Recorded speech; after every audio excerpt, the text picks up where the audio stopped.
Okay, the live stream should be starting up soon. Please get a moment for everything's set on up.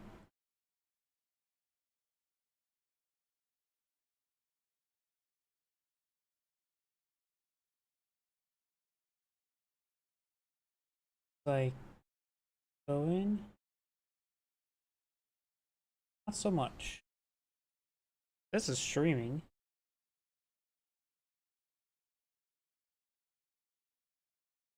What's going on with Kick?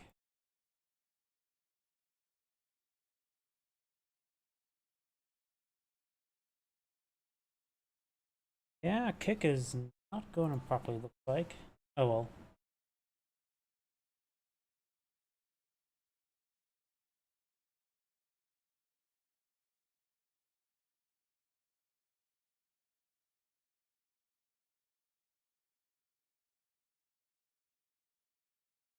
Yep, it looks like going good. Let me just update the thumbnail.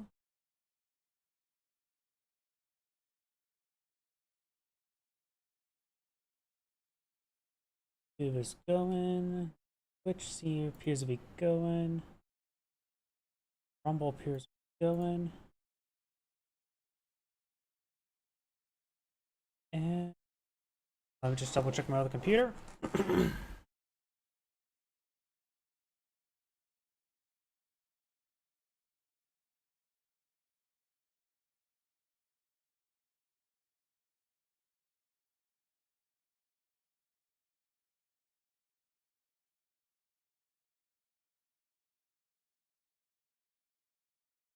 Looks like Twitch on my streams on the computer is working fine.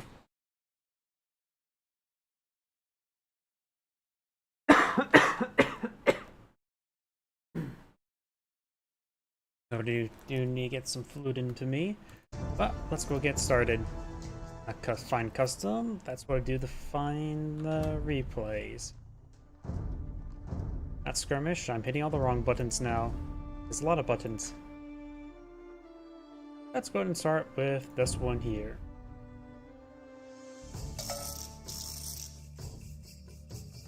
Greetings everyone, and Great here for another Age of Empires 2 Definitive Edition replay. Spawn on top right side as the red Mayans, we have Marco Verratti. Spawn on bottom left side as the blue Mongols, we have Pira Monder. Let's see now. Mayans versus Mongols. Mayans. Archer civilization. Start +1 villager, but start 50 less food. Resources last 50% longer. Archers cost less in feudal age, more in castle, even more in imperial age. Unique use plumed archer, which if I remember correctly is a fast moving archer. Unique tax, Flucha, Javelier, skirmish throw, second projectile, and El Dorado. Eagle warriors have plus 40 hit points. I think that's considered the best of the Eagle warriors. Team bonus, walls cost 50% less. And we're going to see that right now. Yeah, nice little circle out. Very, very nice. I like the circle. The Mongols. They are a cavalry archer civilization. A bit of a fan favorite in general. Cavalry archers fire 25% faster, like cavalry hussars and steppe lancers get plus 30% hit points. Hunters work 40% faster. They can use Magadai, a powerful cavalry archer that also does blows damage versus siege units, nomads. Lost houses do not decrease population headroom. Drow, siege workshops move 50% faster. Very good for battering rams. Team bonus, scout carrier like cavalry and hussars get plus 2 line of sight, make it even better as their job. We do have the scout being pursued by the Eagle Scout. The Mayan player is not in Age 2 just yet. In fact, not even started researching. These walls was a bit of expense. He is probably a bit concerned about the scout rush that you likely will see. This says light cavalry, it doesn't say scout cavalry, so that likely means that they don't get the increased health. Eagle Scouts, I don't believe they get any bonus damage as scouts until they age up, right? And when scouts age up, they get a lot of extra health. But he does have a spearman out in the field. He is actually age 2 now. I just now realized that.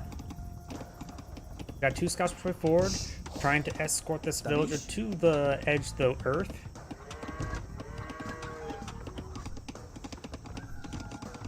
Got 3 scouts here, as well as some 3 deer. Wall segment's only ghosted, and does want to finish off that wall with a house. Though the scouts could be a bit of a home wrecker and decide to start hitting it. And plus as well, this house is not in a good position. He should have pushed it back a little bit farther forward. Now there's a lot of surface area for that house to be focused down. Blue right now just going for more villagers. Red right now is going for more villagers, spearmen, and archers. Looks like the Mayan player may be eyeing for a bit of aggression with the archers. The spearman would be a good unit to escort those archers to his opponent's villagers.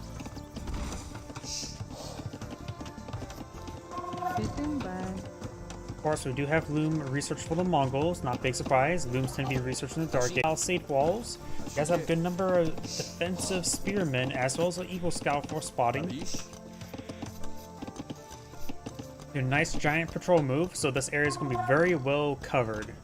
Spearmen now in pursuit of the scouts. They do fall back.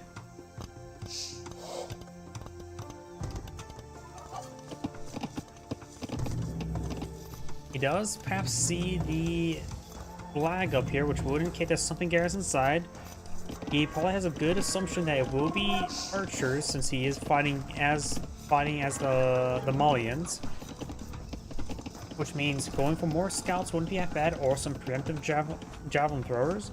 Going for some palisade walls like he is also be very handy.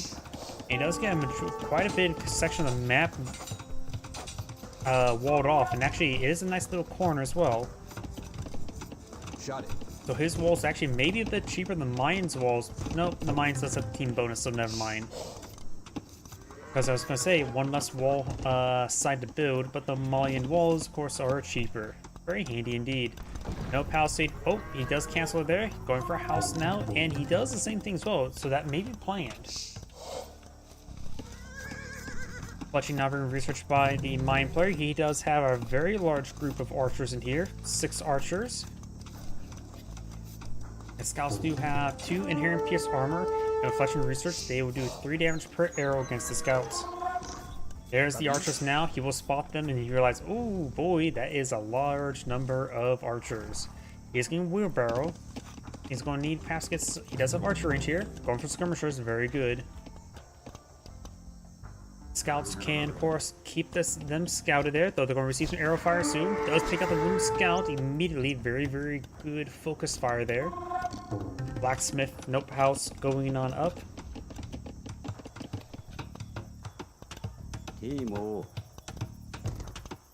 Palisade walls do have a good amount of armor and pierce armor.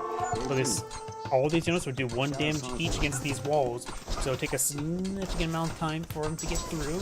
The villager does use some arrow fire, and will continue receiving some more arrow fire there. Javelins, throwing some javelins or skirmishers. Going his own fletching as well, that will give him some good range benefits, and we'll be able to hit those spearmen at a nice safe distance. And there's of course a couple eagle scouts here as well. I go for a mark here. A larger structure, so he's able to build it over 5 tiles away, avoiding additional damage. Though this other palisade wall still seems to fire there, going for a bit of a palisade wall as well as a house. And this should keep that advance from advancing any further. Got a good number of javelin troops here. Or skirmishers, I don't know why I keep on calling them javelins.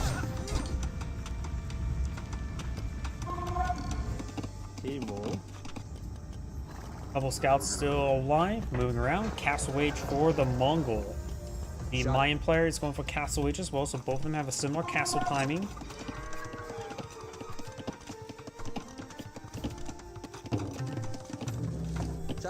I do have a palisade gate going up, so he can go ahead and evacuate these units through the palisade gate.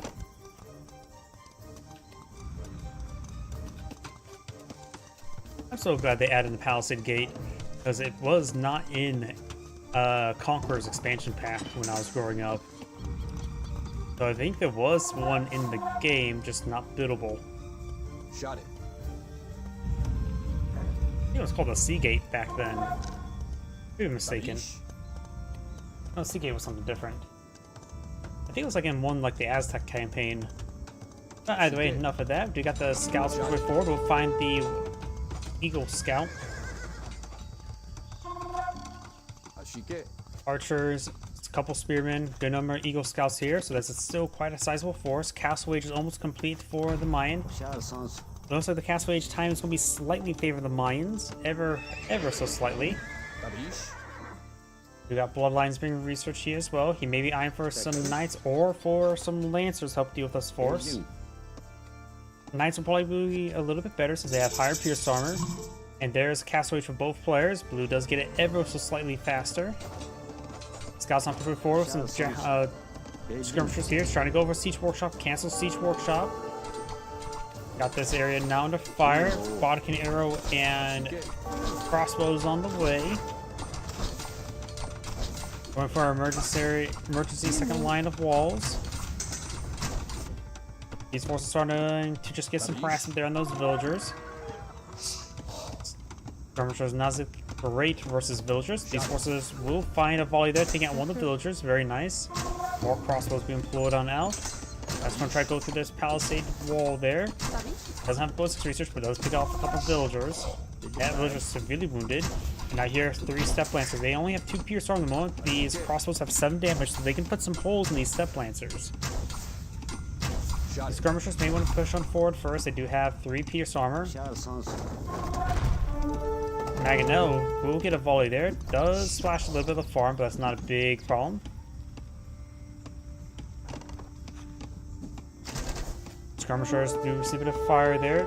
We do have a good number of these Step Lancers here. In fact, a very large number of them. 7 Step Lancers with 2 Scouts aboard. More Step Lancers here. Maybe it will overrun this force. Have to be careful of these Spearmen as well as the Eagle Scouts. This one has not gone for the Eagle Warrior research just yet. He is going for some Monks now.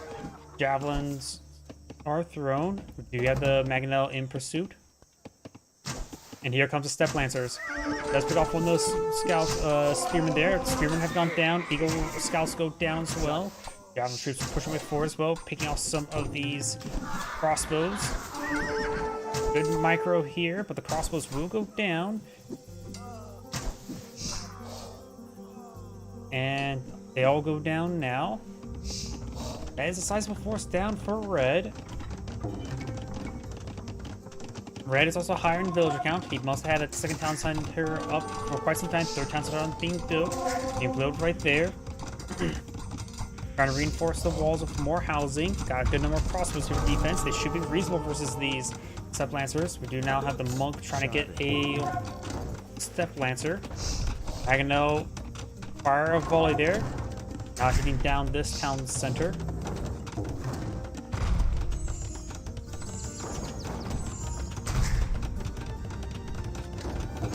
Wheelbarrow not being researched by Red. Blue already has Wheelbarrow researched.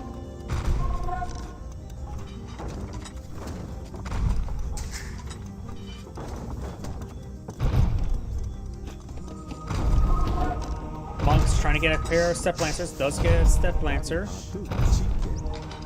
Was not a combined cast there.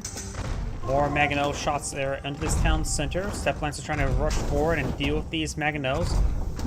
Will get a damage there. Get some good damage there. Maganels could rotate around, hit these crossbows. Finds a small hit there. Crossbows do take out that Maganel. Monks trying to push their way forward, trying to convert. Does get one more of these Step Lancers. Step Lancers trying to focus down these Maganels once again. Monk does go down, takes out the Step Lancer there. Other Monk does go down as well. Currently no rucks have been claimed for either player.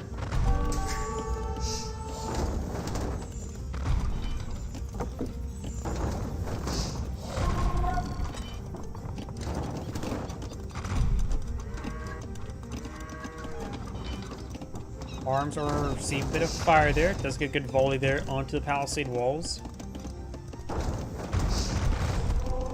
Almost splashed that Step Lancer a little bit. 3 Maganels push way forward. That's quite a bit of force there. Step Lancer's trying to push their way forward. Does take out one of those Monks. Another Monk does not get a conversion there. He may have been trying to go for this one. Did he get for Heresy? Nope, he does not have Heresy. Has received a bit of fire there. So a good number of crossbows just went down there. There's still 3 Maganels here. They do have forces range 7, same range as these crossbows. 4 Maganel blow down the field.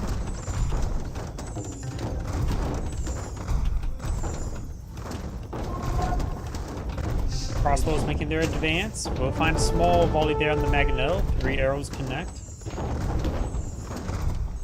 And a silencer will be set ablaze. 1 counter remains.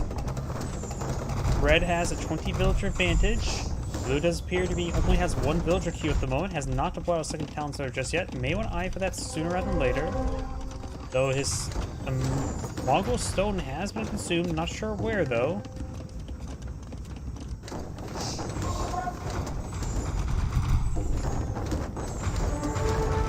Housing starting to go on down. Got some of these. They are Eagle Scouts though. No Eagle Warrior research just yet.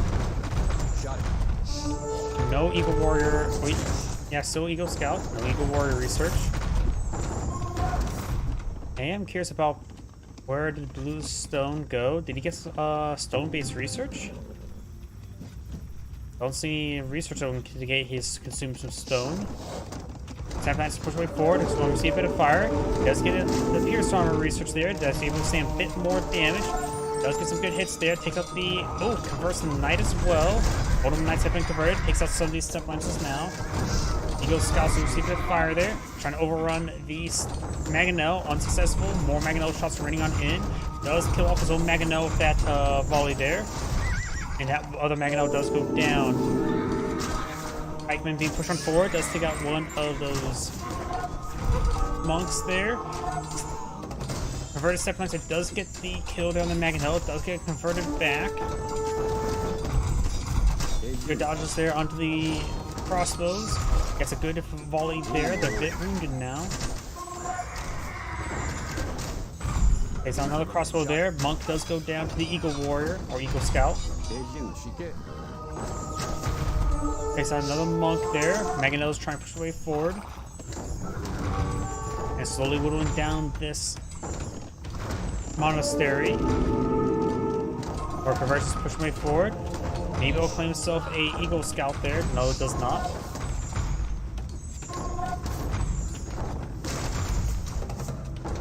Maganel's do see a bit of fire there. Scorpion's pushing way forward.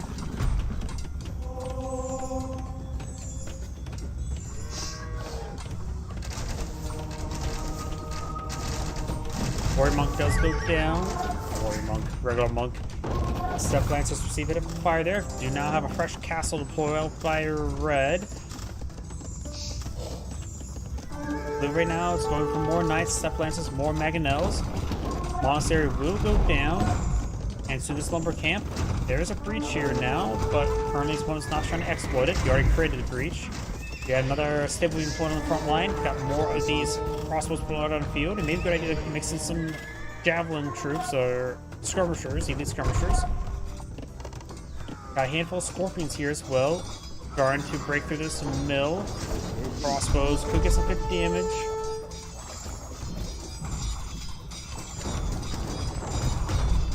Let's get a small hit there on those crossbows. And now we do have the Knights push way forward. Up here we do have another town center for Red. And maintain additional villager queue. Maganel roll some misses there. Step Lancers and Knights start advance on forward.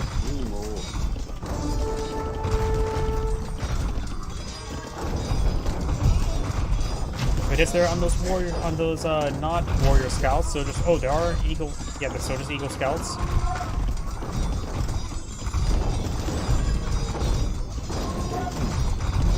Crossbows finding some volleys there. See a bit of splash damage. Maganel's push way forward. Scorpions could just start trying to hit those crossbows, getting some collateral damage now. Rolls a miss there with the Maganel. Maganel rolls another miss.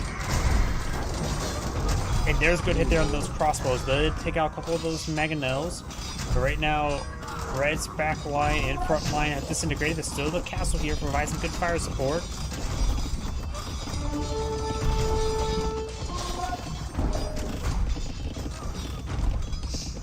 Some of these pikemen are starting to go down as well. More of the wood's being claimed. The rest of the stone has been claimed. Mayan player right now is not looking good, though the Mayan player still has the spirit. Oh no, the villager count is greatly evened out. Blue has 2 villager queues up and going. Red right now only has 1.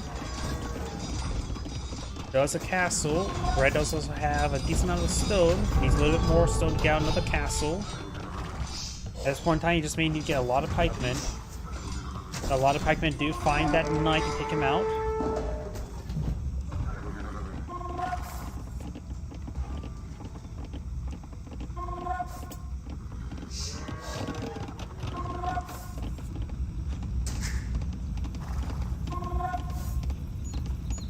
Good amount of wood being collected on up. Some of these villagers will be picked on off. Mongols now hold ahead in villager count. Villagers trying to get in town center, but there's simply not enough room for all of them. Pikemen advance forward, does find some stabs here.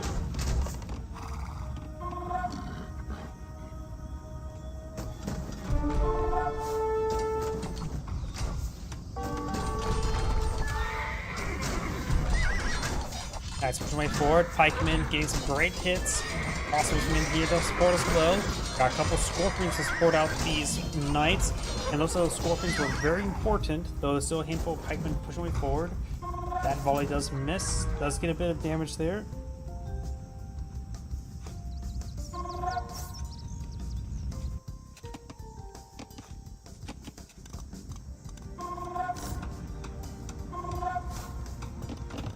Red is trying to pull out some more crossbows. I guess time to get more pikemen. Oops, clicked off the screen again. The Javeliers would not be useful, the upgrade. Blue Archers not so much either. More Magnelos being pulled on the field. Right now, Blue is eyeing for... looks like he's collecting a bit of stone. He may be eyeing for a castle. Nice to find these villagers unprotected. 1, 2 will go down. The rest will escape on out of there.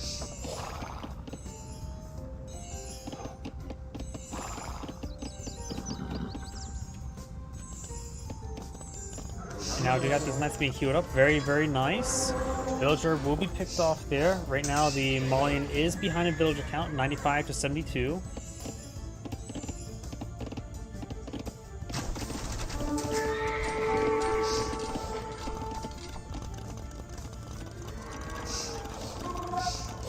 Blue's right now greatly consuming all the gold. Blue does have 2 relics. Blue does see a couple more relics inside the map. Does not see the one that's actually close for him. Blue's going for more knights now. Red is eyeing for more pikemen. Does get a second villager queue up and going. Gaz have a 3rd counselor now pulled out of the field.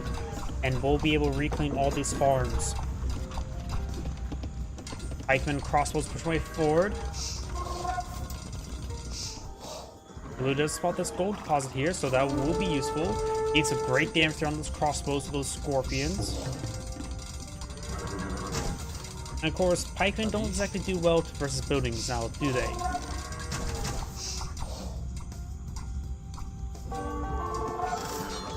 Knights starting to push way forward, trying to get some damage here. They're starting to just engage the town center itself. They do have a good amount of pierce armor to withstand a lot of fire.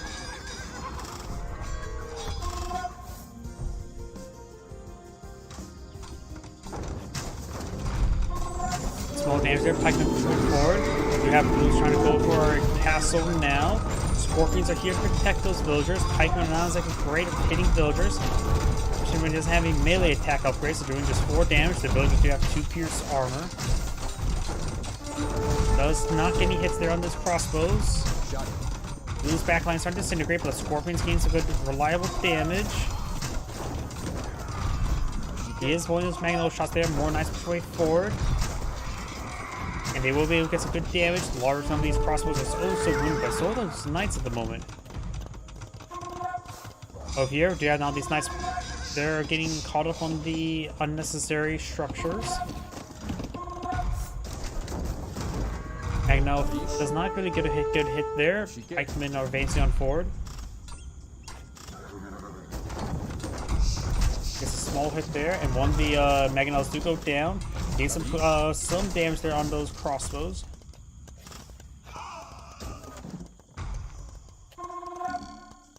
Got all the villager queues going up for the mine player.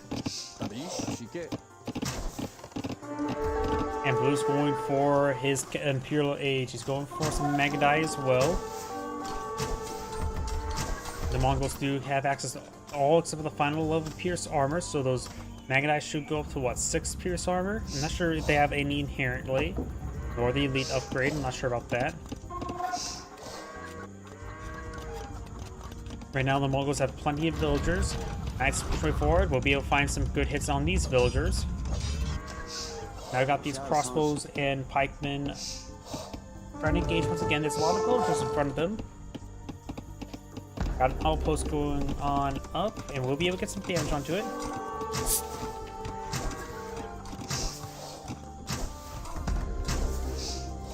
A good number of those villagers. Good number. What's a good number of those villagers have gone down. Oh, can I? I think a bug just flew into my mouth. Let me just wash it down.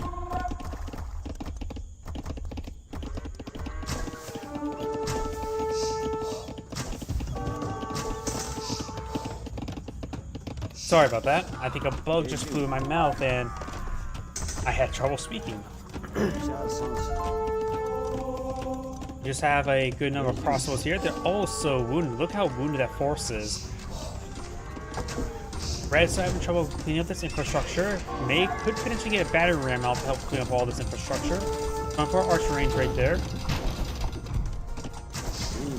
PLH is almost complete. Knights advancing forward. This force is oh so wounded. So even the Scorpions pose a massive threat. We do have now the Magadai pushing forward. They only have one pierced armor at the moment.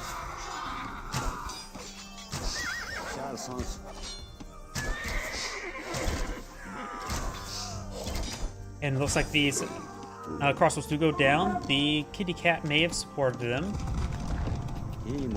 We have another castle being pulled up by the Mongol player. This will allow him to pull out some more Magadai. Red himself also has now advanced to the Pila Age. Going for the Arbalest upgrade as well. He does have to get Bracer as well as all the research, archer armor research. When he's using Magadai, maybe a good idea to get out some skirmishers. And also get the double javelin throwing skirmisher upgrade. Got another castle going up over here to help protect the flank. There's some gold deposits over here me want to help secure, but there's also this gold deposit here. Blue's castle's going on up. Got a good number of pikemen here. The Mayans can go up the halberdier. Oh, howdy, I just saw the rebel chat. My apologies. Oh, I came in when a bug flew in my mouth. Knight does go down there. We got the Magadai and the Knights moving around. Trebuchet is now engaging Blue's castle. It is on high ground, so it'll take a little bit less damage. Knights moving around. Getting some kills down these villagers. Red's down to 109 villagers. Blue's has 142.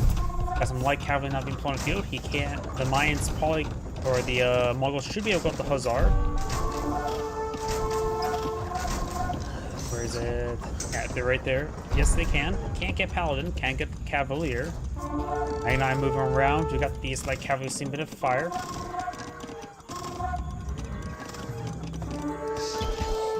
Lancers, or not Lancers. Light cavalry getting a bit of damage here. Knights, Magadai getting some damage on other stuff. Trebuchet still engaging onto the castle now.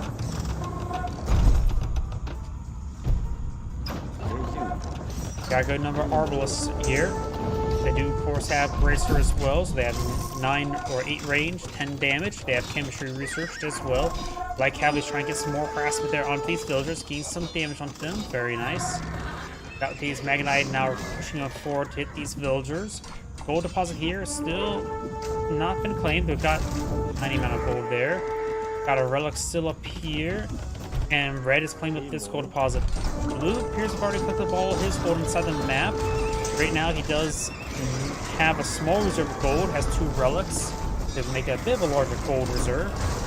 Trebuchet did go down to the Maganel. We do now have Red casting GG, unable to really stop all the harassment of his villagers. This is Angrid saying thank you for watching, and on to the next replay. And hopefully with less issues. Let's see now. I did see a pretty good replay the other day. I am a bit... Oh, guess I'm going to do this one. This replay is going to be a good one. Greetings everyone, and Great here for another Age of Empires 2 Definitive Edition replay. On the right side as the yellow Burmese, we have Sneaky Salmon.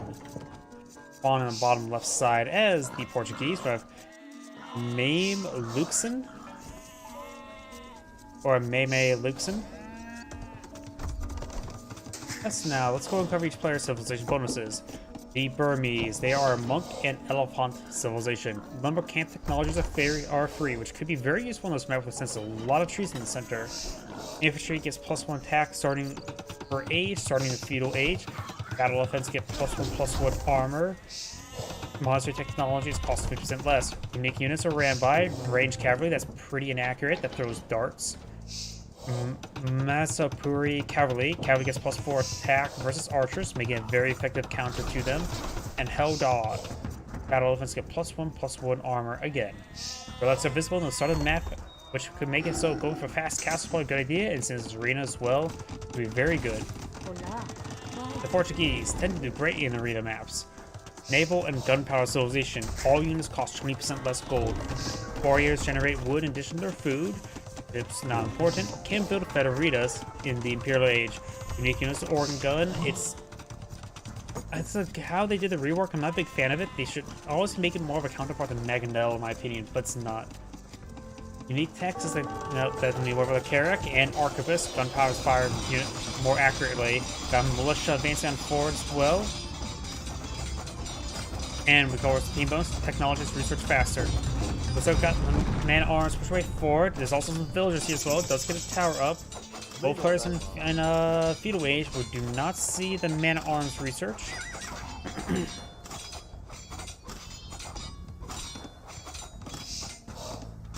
It does take up that house there. We got a barracks and some other infrastructure going up, including some housing. Militia and scout push way forward. Got another tower going on up. He could go for his own man-at-arms, not well, militia into man-at-arms potentially. His opponent right now is not going for the man-at-arms research. Right now, the Portuguese is not even pulling out villagers at the moment. This may be an oversight. He has plenty of gold. He's not getting more gold to advance next stage, I should say. We have more villagers being queued on up, going for an early tower to protect the stone deposit. There are some gold deposits out here in the exact wrong direction. So far, this militia rush has been very effective in order to deny his opponent his gold collection. And I think he was trying to go for fast castle, because look at all that food. Outpost going up, very nice. Skirmisher advancing forward, not as a great item versus villagers, especially also not versus towers. Militia are battering down these housing. You have another outpost here. Or for some wood. Let's see, what has Green has scouted out? He only knows about these two gold deposits and both. Yeah, that's one's too close to this tower as well. He's going to need to pull out. Maybe. Ugh, it's not looking good. He literally does not have enough gold even for man-at-arms. You can go for some militia to try to batter down some of these towers, but they have cones. They have interlocking fields of fire, so they can cover each other's minimum range. Does Green even have a scout anymore?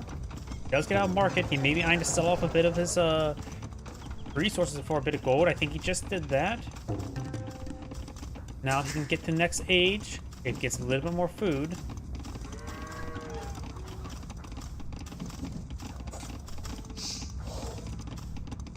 And there's Castle Age for Green. Yellow, is he going for Castle Age? Yellow's not going for Castle Age just yet. Invested quite a bit into the soul. We've got these villagers now moving around. Got quite a bit of stone being collected up by Green. He may be eyeing for a fast castle in Castle Age. We have a tower going up, does cancel that scaffolding there. That did put him below the 125 needed stone for a tower for a brief time. Does go and get the tower garrison. Not sure what. I think it was maybe not with villagers. Maybe with villagers. Yep, it was. Get a bit of fire there. This tower needs to focus on this tower and get a bit extra damage onto it. Let's get a good volley of arrows onto that one. Skirmishers advancing forward. We'll get a good volley into that villager. Tower should be almost complete. One villager does go down. Man, or militia and scouts trying to hit these skirmishers now. Trying to deny the stone deposit. There's another stone deposit here. Does green know about it? Green does know about it, so he could perhaps leave the walls.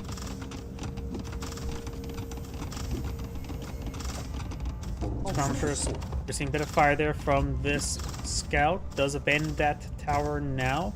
He could potentially just garrison that tower with his own skirmishers there, so it gets villagers back and working again. And now it's pushing way forward. They do have one, or militia, they do have one pierce armor. Skirmishers right now do have 3 attacks that do 2 damage per javelin against the militia. I do have Castle Wage for green. Yellow is going for Castle Wage now, does get fletching, increasing the range and damage of these towers. Does get inside his own town center there, could perhaps keep him there for the time being to get some good health regen. Let's collect some more stone. He may be eyeing for a defensive castle. Right now, green's at 350 stone, and he is going to pull out another town center over here, so he's eyeing for a large number of town centers. But he has no gold in his boundary.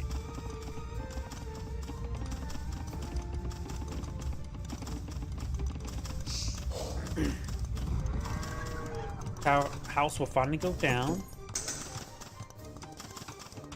and yellow's going to take time to clean up this or start collecting some of that gold. And decide to pick up a whole load, and we'll be heading on back home. The Portuguese player could try to pull out some knights. Got the militia now advancing on forward, clubbing down these housing. Bit of a homewrecker they are. They don't have a whole lot of health at the moment, so the skirmishers does take out one. Takes on another. This last one has 2 health, so 1 javelin hit and it's down.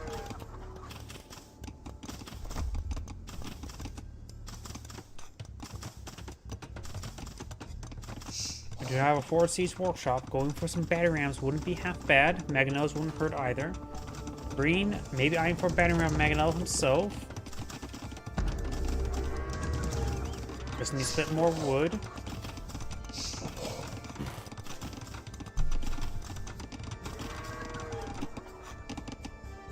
Arms have been deployed over there. Yellow Scout may have spotted this area.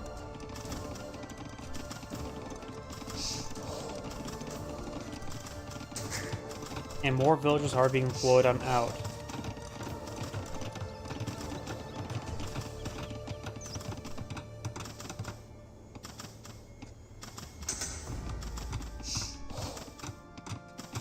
Mangonel been pulled down the field, pushes his way forward. Now do got a defensive castle going on up. This Mangonel could get some good hits there on those villagers. Green's Mangonel's pushing way forward.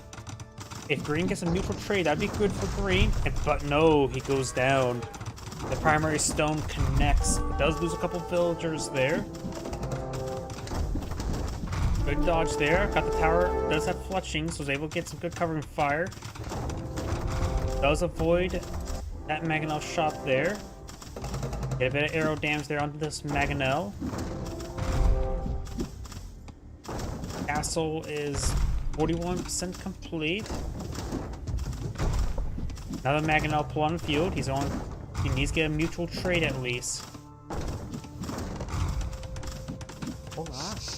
Does draw some fire there. Does avoid it. Green's Mangonel is trying to pursue. May see a volley. Oh, green does take a deadly hit there. Some of the villagers have split off to get her cleared up. I hear a monk. The first one of the skirmishers. This is a villager there. Castle 6% complete. Does avoid that volley there. Does get the kill there on Yellow's Mangonel. Now his village can quickly finish up this castle. Yellow's Mangonel is trying to advance him forward, trying to hit these villagers. Castle is currently 85% complete. Does avoid that volley there.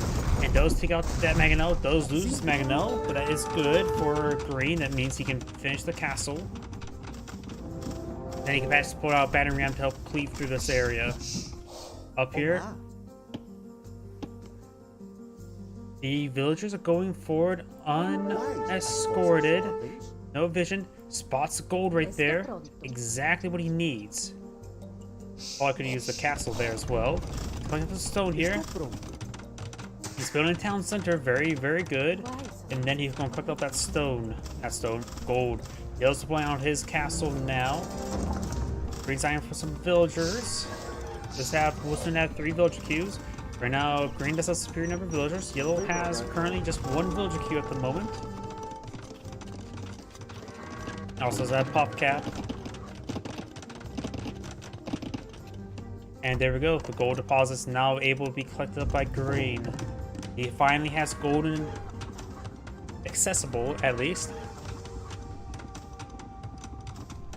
The stone's going on up. He may want to pull out a castle over here just as well, because it is pretty far out of the way. And green's going for Imperial Age. Maybe go for an early Federita? That would be expensive though.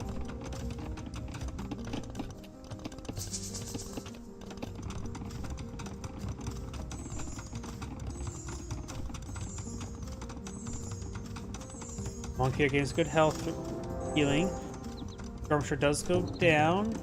His unique unit is the Arambai, a not very good unit in my opinion. And the Organ Gun, I'm not a big fan of it either. Got some barracks, a stable, and a monastery going up.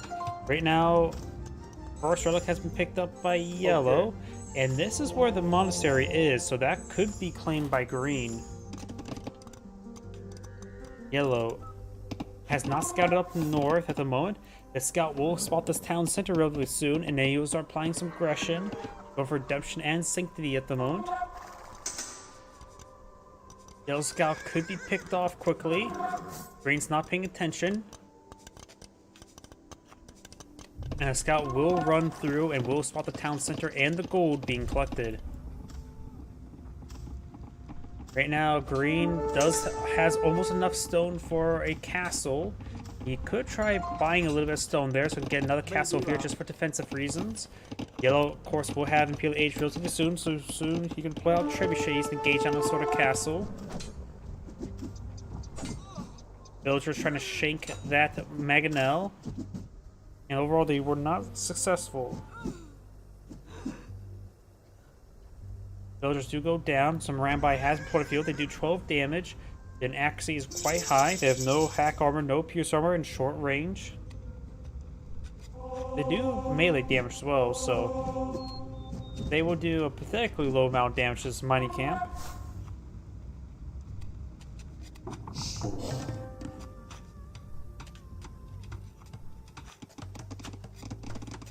Maybe I need for a bit of harassment of these villagers, but the short range and 1 pierce armor will make it so the town center can easily warp them. Yellow's currently not advancing any sort of engagement up here. Green does have enough for another castle. Oh, I heard a trebuchet. Yellow's trebuchet now engaging Green's castle, going for block printing as well. Looks like Yellow's eyeing for a heavy monk play. Both players, or actually no, Green has not gone gotten his Imperial Age up and going. So he has nothing really here to stop this trebuchet. Going to have to try to push forward with battering rams, but that's not going to be good as well. This one does have redemption.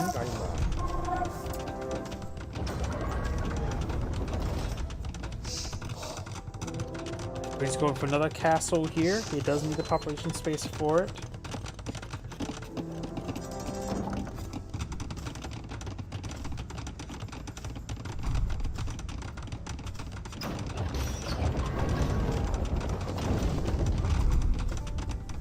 Castle starting to go on down over here. Got quite a bit of lumber claimed up. Green's castle is now pushed through that palisade wall there. We do not have this organ gun deployed on the field that may be able to do some work for those villagers. More trebuchet hits there onto the castle now.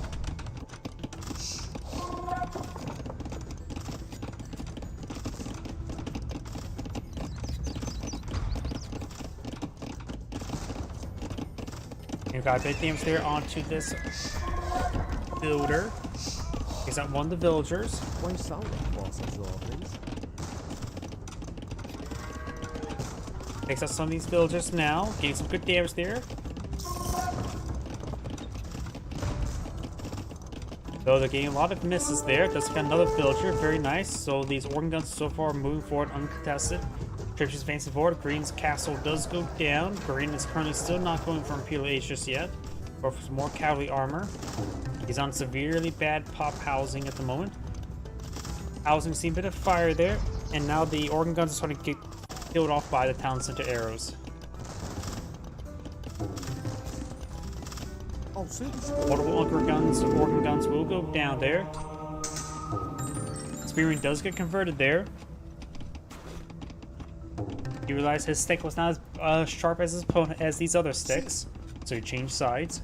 We got a good number of stables here. They may be dying for some light cavalry. He's still a pop cap. No longer pop cap. Organ guns being put on the field. Info hit some of the flanks. Villager way up here. And doesn't find this wood line here, which could be potentially hit. Though those probably could just turn around and start shaking the organ guns. Did he just cancel a lot of this infrastructure? I think he just sacked a lot of his own infrastructure, because I don't think Trevor Chase can kill that infrastructure all that quick. After the start does go down there. Got more organ guns along the flanks.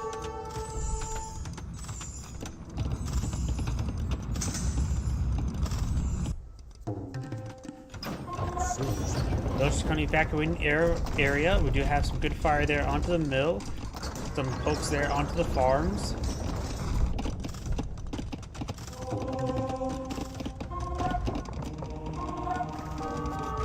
Trying to convert one of those units. Does he got that pikeman he just converted? Villagers are now back evacuating out of this area. They will forfeit some of these relics to his opponent. Yellow has claimed 3 relics. Green has only claimed 1. Yellow does have some monks in the area to grab that relic.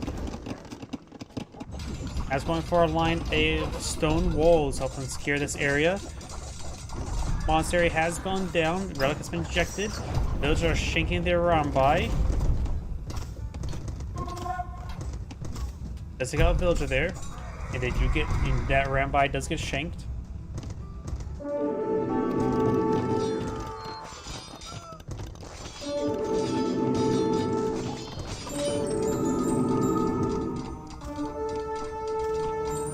We do not have the farms getting poked to death by these pikemen. Green still has a good number of villagers here collecting this wood. And right now this map is going a little bit crazy. Green's doing some harassment there onto Yellow's villagers. Right now Yellow does have less villagers than opponent, 60 versus 89. You could potentially, Green could potentially age up to get out of Federita as well. Okay. Do now have Yellow going for more pikemen, more Arambai. And so some more monks. He does go and convert this organ gun, but the organ gun will be fighting against 3 organ guns. Does get some good damage there. Organ guns are not properly engaging at the moment. Yellow's organ gun does go down. These pikemen will soon to go down as well. Light cavalry now trying to hit the flanks. Got a good amount of stone being collected up here as well. A couple of villagers are idle. Okay. Farms are going down. We do now have these pike or light cavalry getting some hits there on these villagers, taking a number of them out.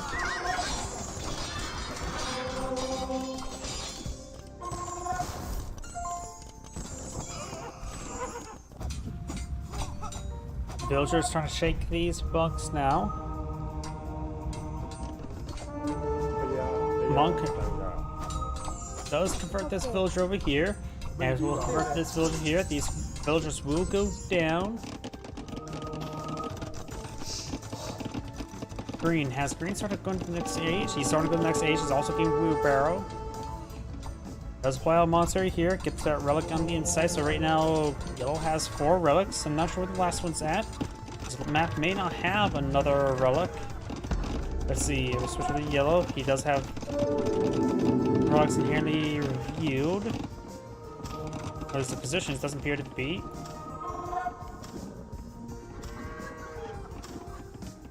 Bomber castle will take a bit of time to go down. And Yellow's going for a defensive castle here. Green has his own castle in this region still. And stone walls have been completed.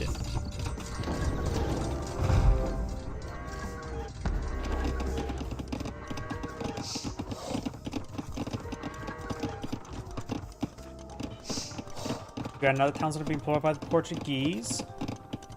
And he does still have 900 stone, so he can get out another castle. Does actually have enough stone for what, another two Federitas?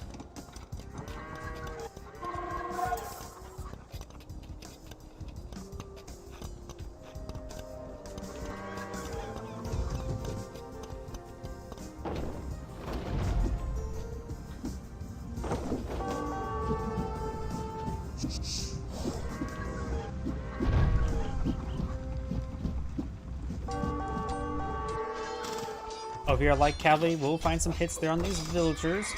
And as well over here, Yellow's right now down to 69 villagers. Portuguese are down to 69 villagers as well. Now we're on Imperial Age. Maybe a good idea to go for a Federita. He does spend some stone on something. He's repairing up his castle now. We're seeing some trebuchet fire. Green needs to get out his own castle. Duke got Squire being researched by the yellow player, as well as some more pikemen.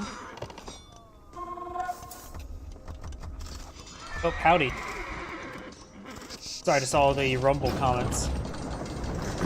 We do not have the stone wall starting to go on down. He's starting to break through a large number of these farms. Yeah, they're taking time to stab every single piece of vegetable in those farms. That's why it takes so long to destroy a farm of pikes.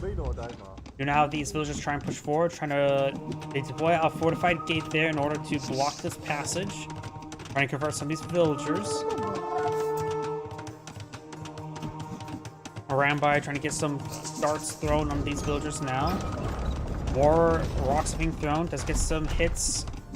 This is one reason why I do not like the Arambai. Look at that. They can't even hit the broad side of this gate. I suppose that means the narrow side? Still, they can't hit the broad side of the barn. Look at that. This is why I don't like Arambai. They're short range, the damage is not high enough for the short range, not to mention their accuracy does not even warrant this. They just suck.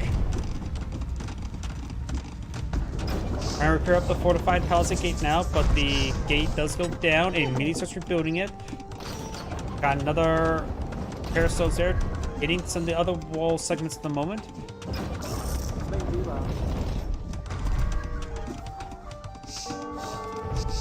You'll eventually get hit, buddy. You have a castle here deployed up by Green. We got a proxy castle. Okay. You have, looks like the triple war has still going forward. Green does lose a keep. Does take out the mining camp there, and now the Green towns are likely to be next.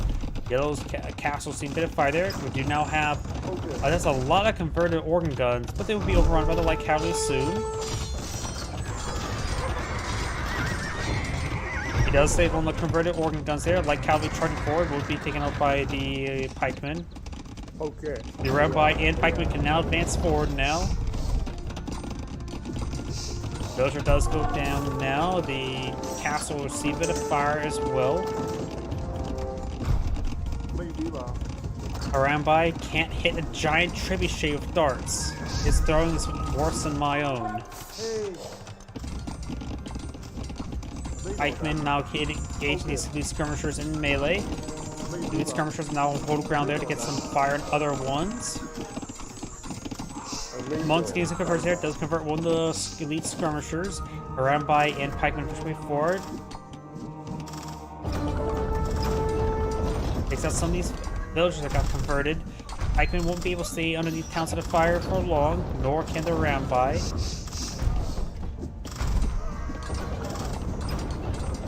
But right now the town center does force evacuate now. And a lot of these villages may go down. Don't see a Federita deployed out over here. You may want to get a Federita at the moment. These skirmishers now being deployed on the field. Very good. I'm cleaning up some of the stone here as well.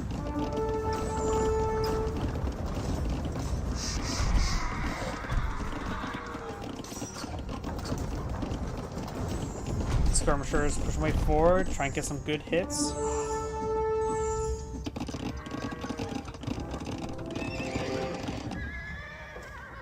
Green Space still has some infrastructure over here, including production structures. They just steal some farms. Those farms may have been stolen by those villagers. They probably could take a time before Battery Ram to clean up all that infrastructure. Green's Light Cavalry now pushing way forward. Dell's castle is still a bit damaged, and he has no stone at the moment. Green has almost enough stone for another castle. This castle has been cleaned up by all these trebuchets. Green, however, does still have a village in the back line, starting to deploy out some more outposts.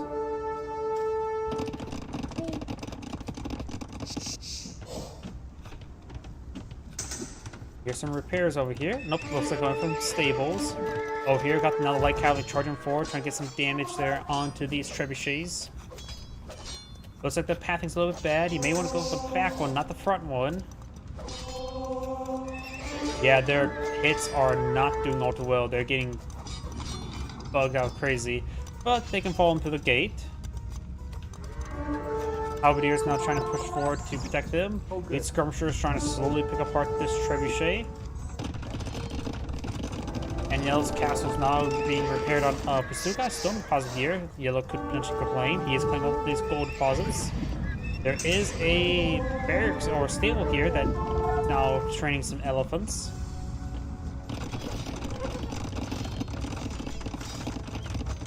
Light cavalry trying to pursue down these trebuchets, unable to get any of them. Down south we do have elite skirmishers engaging a stable, not a good target for them.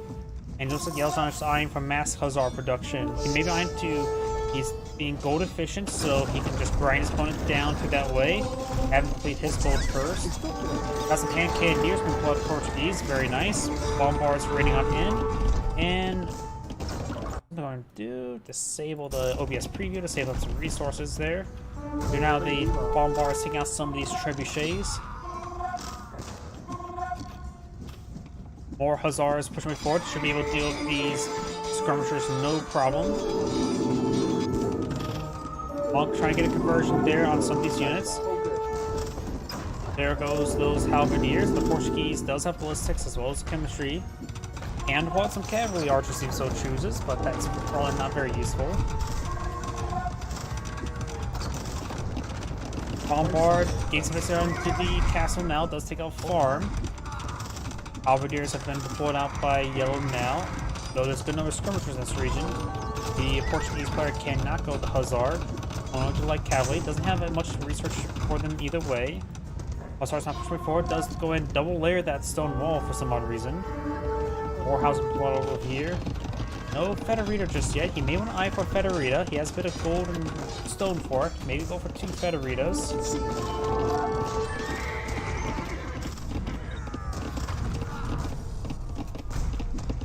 Because right now, he has no gold left in his borders. His opponent has still plenty of gold left that he can claim, as well as stone. There's still 7 deposits of stone untouched for Yell to claim. That's going to be quite significant. Mill does go up there, and there is a Federita there. This will provide a good trickle of all resources.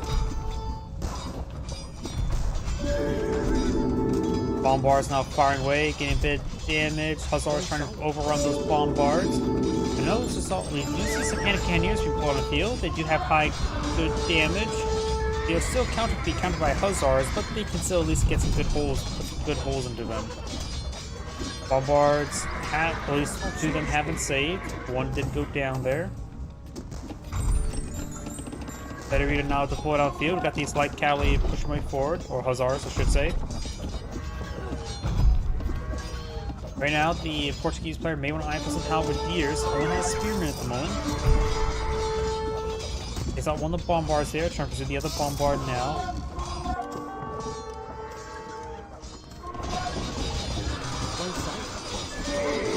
Hussars engaging Hussars, hand cannoneers now in the mix. Some hand cannoneers are starting to go down as well. More of the Hussars pushing on forward. The difference between light cavalry and Hussars is not too significant. 80 base health versus 95 base health. as well, same base damage. You just get no additional base pierce armor as well. It's really just a health increase, so Light Cavalry's not too terrible. But the problem is, he doesn't have many other blacksmith research. Right now, Yellow's Hussars has all the armor upgrades, don't have all the damage upgrades at the moment. While Green has hardly been touched in upgrades whatsoever.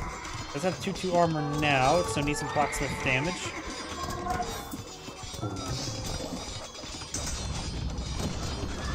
Cannoneers firing away will take out some of these villagers. Cannoneers not being focused down by these Hussars. More like having one field, it's also beating out some of his own pikemen. Still slowly going through that forest. Maybe it will create a breach over on the side of the map.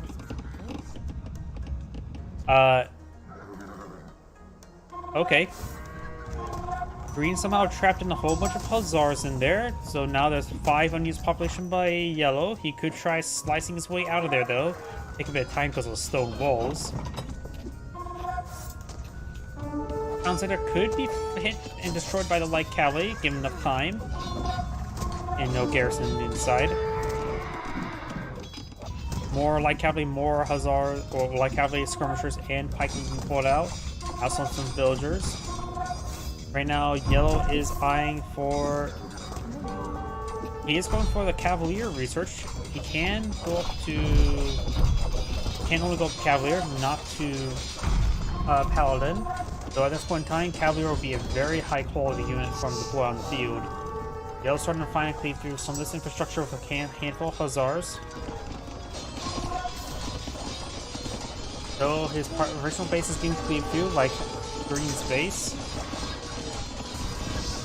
More ran by, big wave of knights being deployed on the field.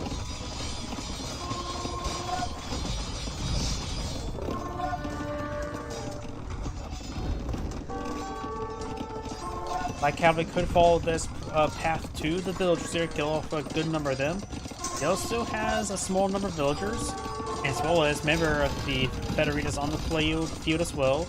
Assume additional 20 populations consumed. So the Portuguese does need some more housing as well. Let's take some of these villagers now.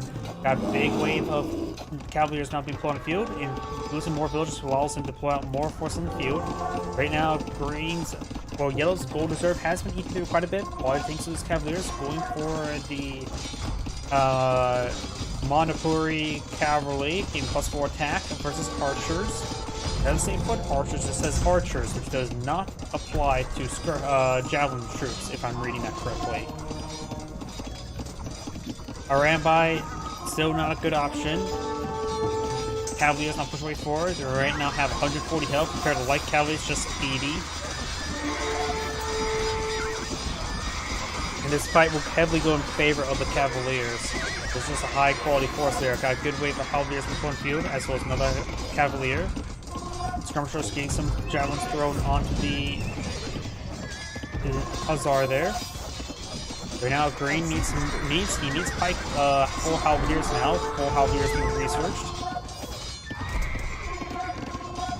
I wonder. Yeah, there's more force there. Yellow doesn't realize that they're all trapped there, which will consume a bit of population for Yellow. Pikemen gets good damage there. Now Halberdiers. Of course, the Cavaliers do win on 1v1, but they're getting quite battered and bruised. A couple hand cannons getting some holes onto them. Going for the Blast Forge now. Not Blast Forge, Cast Iron, that's what that research's called. Do not have these Cavaliers running around, trying to look for more housing there. The Portuguese players eyeing for a bit more population space. Is there more than one Federita? Nope, not at the moment. He doesn't have enough stone for another Federita. If he gets enough stone for another Federita, maybe a good idea to go for it. As well as gold. He'll probably get that similar timing. But right now he's going for more bombards, more hand cannoneers. Let's find more of these villagers for Green. But these Cavaliers will be picked on off. More Halberdiers will be born on the field, engage the Halberdiers. It does have a large amount of attack here. Oh yeah, as well. I forgot. The Burmese as well get +1 attack per age. So these halberdiers will be hitting pretty hard. They're right now at 13 damage. Let's see, +1 attack and 8, starting with feudal age, so that should be +3 attack. +3 for another attack. I'm not sure where they're getting that last +1 attack.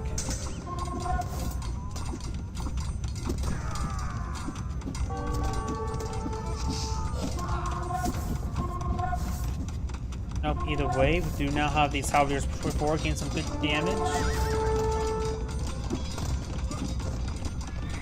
His halberdiers will be superior to the Portuguese halberdiers, that will be for sure. Okay. In comparison, the Portuguese ones are doing 8 damage, so these Burmese halberdiers are nearly doing twice the damage as opponents, which is very important. Pushing forward, more halberdiers being pushed on, trying to get some more damage on this infrastructure. Okay. Another wave of halberdiers advancing on forward and then back. We have a good number of barracks here as well. Looks like I'm just going to see mass halberdiers as well as getting arson to increase their building damage. I wonder. Okay, now he's realized it. He's trying to break on through. He does destroy his own stable there so he can actually attack. Now there's quite a bit of force there. If green doesn't clean them up, that could be a big problem in the near future. Got some javelin troops here, getting some good damage in, but yellow's halberdiers will be far superior. Burmese can also get all the armor from infantry, which he does not currently have. The Portuguese can get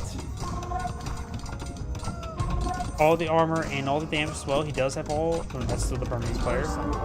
Portuguese player can get all the damage and the armor. Does have all the armor, not all the damage. See. We do now have blast forge being researched as well. More skirmishers wouldn't hurt. And cannoneers will be good because of the halberdiers. Of course, we do cost gold. Right now, the Portuguese player is pretty close to getting enough resources to get out another Federator. I would actually recommend that. They'll provide some good amount of gold as well as stone income to work with. Right now, the Portuguese income is resources are down to minimal, while the Burmese has an excellent reserve of gold because it's simply just gold for him to claim. Even the base original one for Portuguese player in the first place. Looks like Greens managed to get a nice swell of units.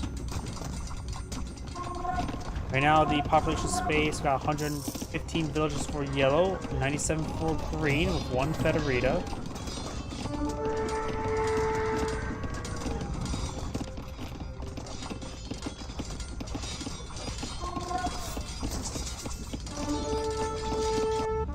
Over here, halberdiers now being pursued by these light cavalry.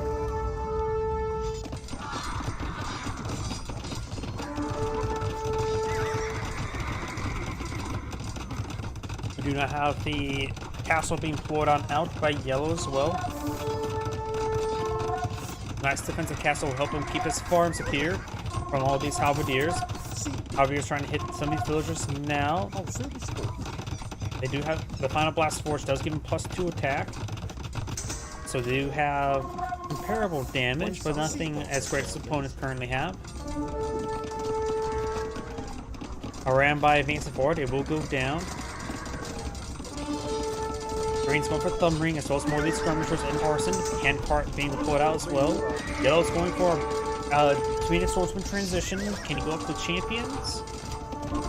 Well, yes, he can go up to champions if so needed. Does also have Gamberson's research. Portuguese can get to Gamberson and supplying Gamberson.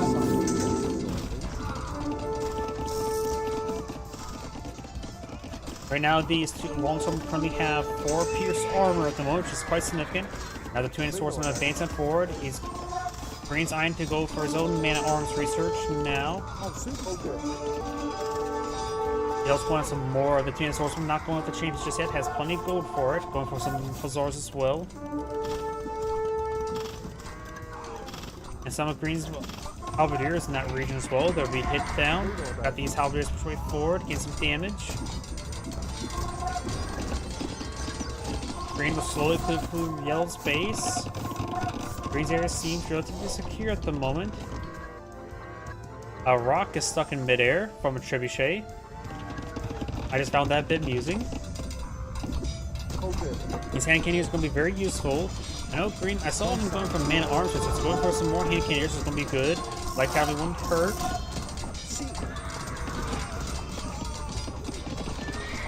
Now the barracks were seeing a bit of fire, but it'll slowly go down to a javelin fire.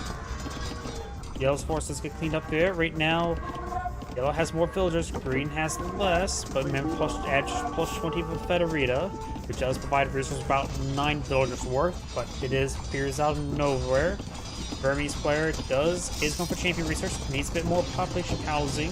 He's losing some of his housing here, but he does have plenty of wood to get those rebuilt.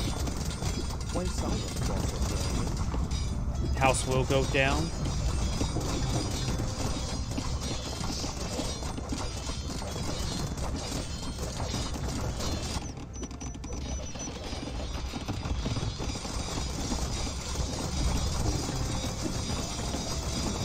Have the barracks, we're seeing a bit of damage there.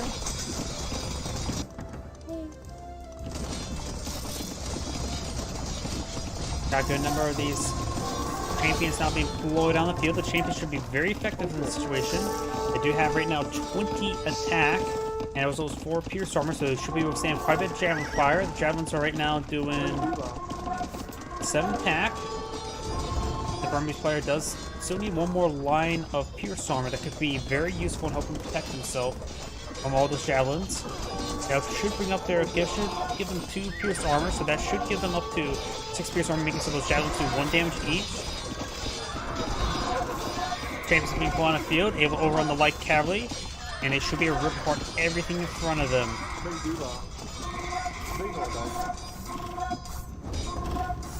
Champions starting to make an advance. We got the light hussars and pursuits. They'll turn overrun these hand cannoneers. A good number of hand cannoneers in this region, which are a high quality unit, excellent versus infantry. They will rip apart these champions. There's a large number of champions here. He's throwing up a lot of mass in order to stop these champions. These hand cannoneers may want to get on the other side of these javelins, of these skirmishers. Let's get a good volley there. And now hand cannoneers are falling back. Got some more archer ranges here. Got more hussars just being deployed on out. Right now the Burmese cleric, can he get hand cannoneers? No, he cannot get hand cannoneers. Takes out some of these champions now. He also has plenty of gold to work with on the map and involves in the stores.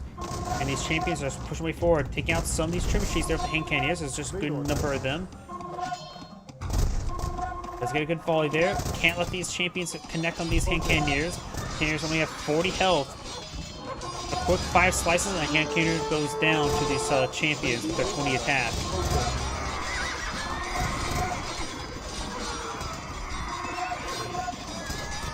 Actually, not even 5 slices, just 3 slices and they're down.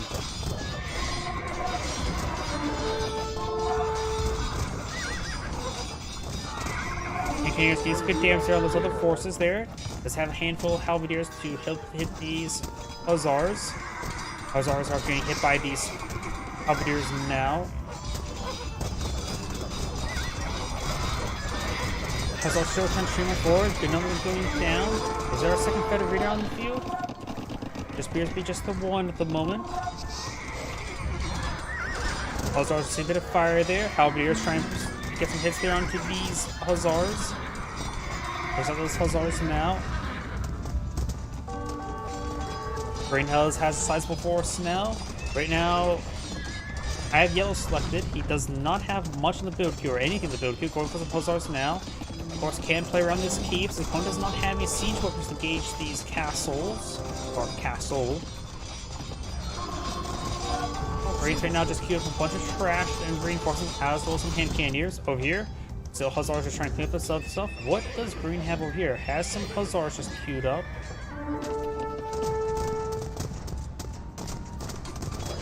Like cavalry pushing way forward, trying to get some good damage there onto the barracks. Castle's trying to fire away. It's not been good for Yellow. Yellow, what is Yellow going for? He's going for, wait, that is the Onager upgrade, not a... There's no upgrading Mangonels to Onagers. Does he have access to siege engineers? He does have access to siege engineers. Doesn't have current research. That's a very important research for when it comes to Onagers. Getting them just +1 range is very, very important. Engineers have 7 range. I'm not sure. Going from Mangonels to Onagers, they get +1 range from that, right? I think so. I rarely ever see people go for the Onager research and enlarge the number of the replay type casts. Do not have Onager being deployed on out somewhere. Has been number of light cavalry in reserve. Housing can take a bit of gunfire. Onager now deployed on the field somewhere. Right there. Looks like a pair of Onagers inside the siege workshop. Do have some stone walls applied by yellow right there, as well as right here, as well as by green. Right now, the village count is very similar, so right now the Portuguese does have a little bit better income. We do not see crop rotation for the Burmese at the moment. Well, the Portuguese doesn't have crop rotation either. Nor in the mining text, because he simply didn't really have access to gold mines the entire game. Got more traps in Build Cube for green. Yellow's eyeing for more villagers. He has a good amount of food and gold there. There's the Onagers. They do have 8 range, so he does need siege engineers. They do get forced evacuated out of there. I was trying to engage this light cavalry. So got the good number of halberdiers and cannoneers in this region.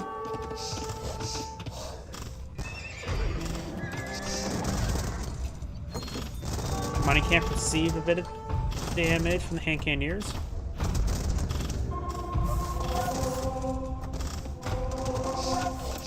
Going for big line champions. Trebuchet decides to take some pot shots against the bombards. Castle receiving a bit of fire. If the castle goes down, Yellow's going to be in a really bad position. However, you're still trying to destroy a lot of this housing here. Belus is going to try to break through. He does cut through the forest there. And there is a... Nope, there's no breach there. But the Onager quickly cleaned that up as well. Bombards pushing, getting some damage there. Trying to push over this Hussars. Yellow's army, quite a bit of force here. Not advancing at the moment. And to attack trees. Well, it may have not been an attack notification, though Fortress Wall did not receive a single point of damage. Castle getting a bit of damage there.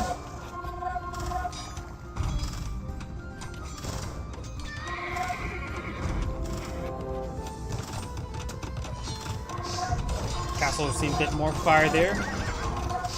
Trying to repair up the castle now. Champions and Hussars advance forward will find the pikemen or the halberdiers. Champions will be able to deal with all the ground units there, but these hand cannoneers will pose a problem. The Hussars could push on forward to snipe down these bombards. Yellow's the force advancing over here. And there is actually a breach down there, so Yellow's pushes way forward. Green currently has 93 villagers. Yellow has 121. Green's at pop cap though, is a little bit more population housing there. Hand cannoneers starting to get overran by these forces. Yellow's starting to stream onto Green's base. Got the wave of two swordsmen trying to stop these Hussars. Green does hold the line over here. Yellow's trying to advance over here. Got decent force here, and if they're ran by, that's not a decent force. Onager needs to hit something else than that lumber camp at the moment. Green does have more infrastructure being put on the front line, just a couple barracks. And some of these Hussars do engage these light cavalry. There's also some halberdiers and champions here for Green. Not looking good for Yellow.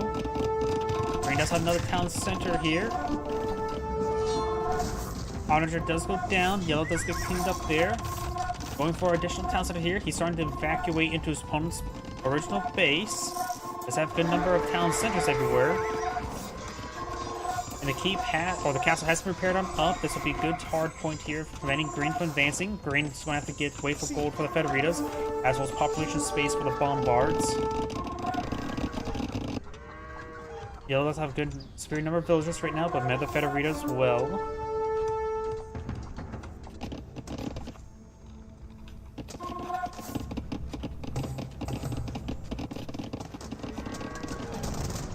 Hussars just getting gunned down right there.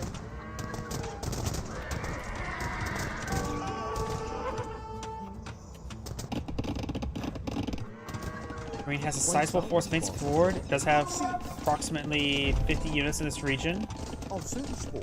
Every time I do a box select, I feel like I'm selecting less. 53 potentially. So got these hussars cleaning up some of this infrastructure, and green does need this housing there. There's a couple of light cavalry in here as well. Does find some of these onagers. Champion's now pushing forward to stop these light cavalry.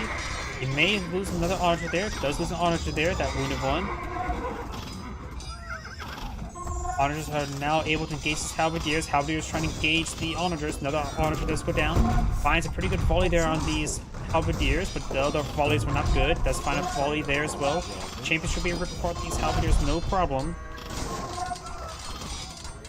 So can the castle.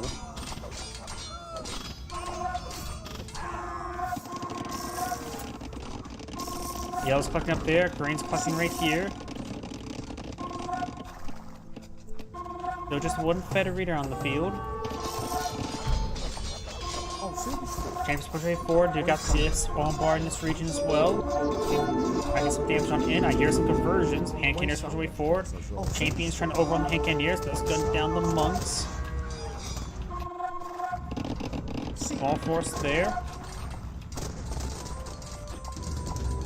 These workshops starting to go on down as well. Able to find some of these forces here. Right now the resources are float. Green has 1 relic, yellow has 4, and yellow has a good amount of wood and gold, so going for more onagers wouldn't hurt. Unless assuming they get friendly fire, then they would hurt. Yes, both players have good queues stored up, but we got a lot of champions in the build queue, as well as some more onagers for yellow.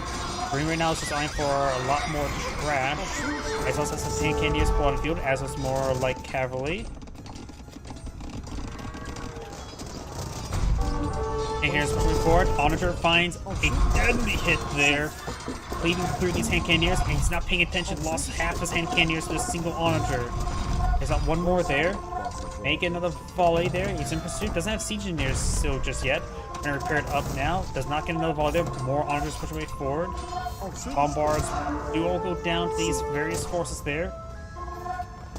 They're also very, very wounded, so this Hand Cannoneers quick finish them off.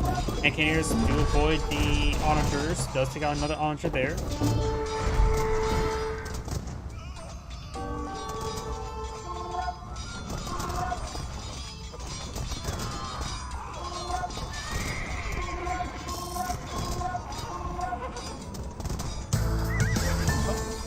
Hey, that's the YouTube description. Welcome to the channel. Oh, I just saw these hussars now creeping on in, engaging. Hussars trying to hit some of these villagers. There's all exposed villagers for green. Let's get a good volley here. Champions are able to keep these onagers alive, but more light cavalry pushing them forward, trying to snipe down those onagers. Light cavalry now stringing them in everywhere, getting some good kills on these Portuguese villagers. He does have, he's grounding on quickly, he still has a couple town centers. 3 town centers, so we can quickly get them rebuilt. Does have a good amount of food and wood for rebuilding them. Going for another town center as well. But now the light cavalry are stringing on in, hitting multiple villager locations right now. Green is unable to max out. He's trying to get more units. His reserve was not being queued up there. More champions being deployed on out, getting some hits there on these villagers now. And we do have 29 villagers on the other side of this wood wall. Green is starting to get thrown every single direction. They're having trouble remaxing, losing a large number of villagers down to 50. He's been selling off the stone for gold, which is a valuable trade. His opponent could take the valuable trades and then potentially buy stone at a good rate himself. Chambers pushing way forward. I got halberdiers as well. Over here, got these light cavalry moving around. I was also in pursuit of them as well. Light cavalry not hitting this town center. Green's down to 56 villagers. I think it's going to be the end of the game for Green. Or Hussar trying to get some hits there on Yellow's villagers this time. This is where a good number of villagers are at the moment. Does take out that battery ram there. Onagers leading through all good number of these villagers there. More champions being built on in as well. He has a big wave of onagers here. 7 onagers there, so that's a bit of Q of everything else. So right now, yellow has spent through his gold reserve, as well his food has plenty of wood. So both sides are just really giving them each other black eyes. So I can take time to get these villagers from this wood line and for more farms, just somewhere. Ooh, bit of friendly fire there, damage there, taking out some of his champions.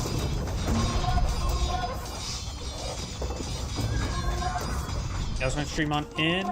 Green's assault has been blunted over here, though it's more like how we're pushing way forward. These villagers are currently doing nothing.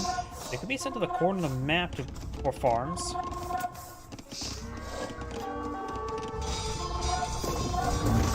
More infrastructure is going down, but now the trebuchet engaging some barracks. Large amount of green infrastructure is going down. Green right now is just going for more like cavalry. It's down to 49 villagers, down half the village population. Still has a Federita though. Federita does have a lot of pierced armor, a bit of health to work with, and so some hack armor. Like cavalry, we'll find some more of these Burmese villagers. Honors quickly forward, some more champions. Maybe we'll get some good hits there on these halberdiers.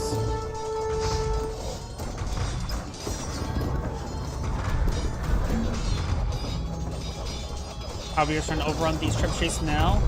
Let's get a bit of damage on those halberdiers. Ooh, that's going to be a lot of friendly fire damage there.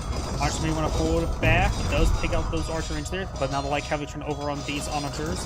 Does take out one of the onagers there. Trebuchets do stay alive, and both onagers do go down, but trebuchet staying alive means he does have access to this mobile siege platforms.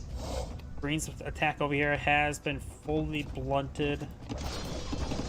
Yellow's not streaming in some more hussars, taking out some more Green's infrastructure. Green starts trying to go for more hand cannoneers and halberdiers. Yellow's currently has nothing really queued up. He may want to get some more stuff queued up. He has plenty of wood, so maybe some more trash. He also needs to take... Obviously starting to get some more farmers out. Very good. Yellow's ground force is going to be cleaving through a lot of Green's infrastructure. He's got to save those hand cannoneers. Plus, he got some of these reinforcing hussars. And some of those hand cannoneers will go down. Over here, do have Yellow advancing forward, still cleaving through this infrastructure.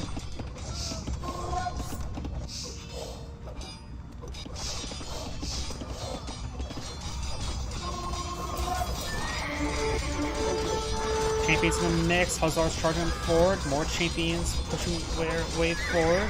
These 3 relics have been very valuable for Yellow.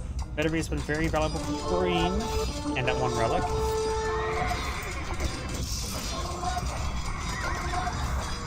Green has 49 villagers, Yellow has 97, now 99. Green has, Yellow's also queued up a bunch of villagers, has 4 villager queues. Green right now has 3 villager queues. And he is going to start losing the town center, so this will hurt his village remax, and he does cast in GG, so Green has backed on the game. This is Andgrade saying, thank you for watching, and on to the next replay. And before I get started with the next replay, I do need to use the restroom, because that was a 1 hour, 40 long minute replay, and I casted 1 hour of it. One moment, please.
Alright, I'm back. Sorry about that.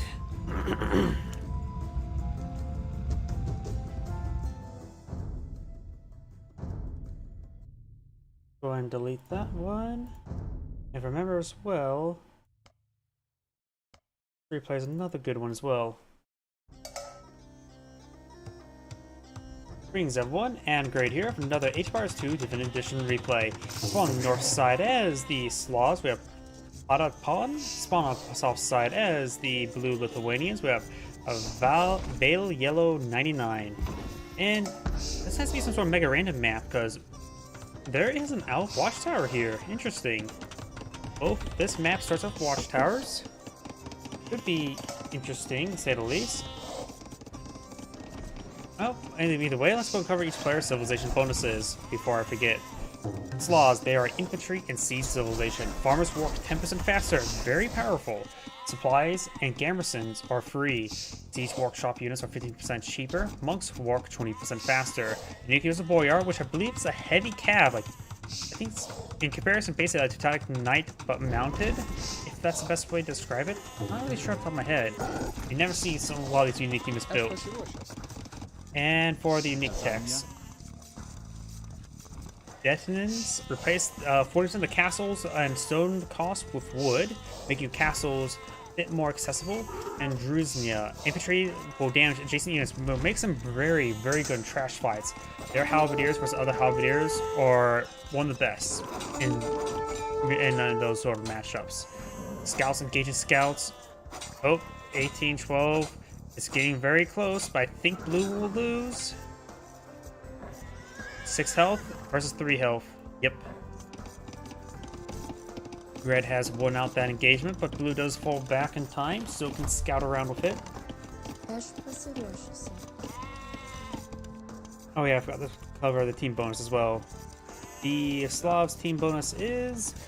military buildings provide +5 population room. Nothing too significant, but it is nice to have. Team bonuses also like that. Camp. Lithuanians, cavalry, and monk civilization. Each town center provides 100 food. I'm assuming one upon completion.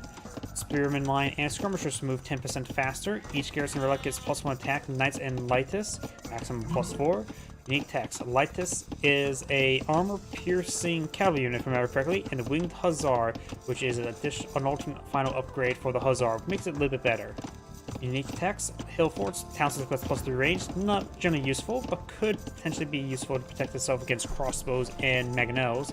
And tower shields, spearman line and skirmishers get +2 pierce armor. Very useful in order to withstand in trash fights and against elite skirmisher trash fights. Monasteries work 20% faster. Nope, let's go and fast forward. Both players in feudal age now. Got blacksmith, got some stable, got a barracks here. He's got a partial wall-in going. Over here, we got basically no wall-in going, but he does have that wood line secured up by that free tower.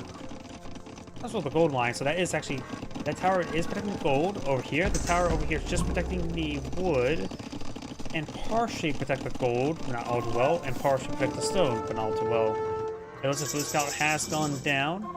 Wait, both players just went Castle Age. Okay. Both players have won Fast Castle. Additional scouts being pulled up by Blue. Does find a Spearman. Spearman 1. Trying to get the monk there. Spearman trying to ward away the cavalry. They're playing Ring Around the Rosie, and the Spearman does get healed up. May want to get a second scout or a second Spearman over here, because right now he's going to get hit from all sides and be able to pick off that monk. The monk could try to go with conversion. And he will get the kill there on the monk. Very nice. Good play there. Does take a little bit of damage from the Spearman, however. Over here, we do now have the Spearman engagement Spearman. And yeah, Red's monk does claim the relic. Red Spearman will defeat Blue Spearman. But Blue's trying to go for converted there. The monk receives some pokes there, taking 3 damage per poke. 3 more pokes, he's down. Got also scouts here, and does pick off that monk now. So this relic is a very securable spot, but he may get converted. Does convert the wounded one. And now blue smoke trying to push him forward. The red spearman maybe wanted to start taking time to stab that monk. Does red get going for any more monks right now? He is going for another monk and more spearmen. Does get some good damage there. 3 more pokes down. Does get another conversion there. And now he's getting healed up by the other monk. He actually managed to secure this relic. I'm actually quite impressed. And does go and pick himself another spearman. I'm really surprised he actually got that relic. Right now, there's 1 relic picked up by red. It's soon to be 1 relic picked up by blue. This map has another relic here, here, here, and here. So this map has 6 relics. 1, 2 picked up, 3, 6. Yep. This map has 6 relics rather than the usual 5. And overall, blue's doing a good job at capturing spearmen. Red right now has 3 villager queues at the moment, so we'll be able to push forward with a large number of villagers. Blue has less villagers at the moment. Does only have 2 villager queues. There's going to be soon his 3rd. And going for our backline market.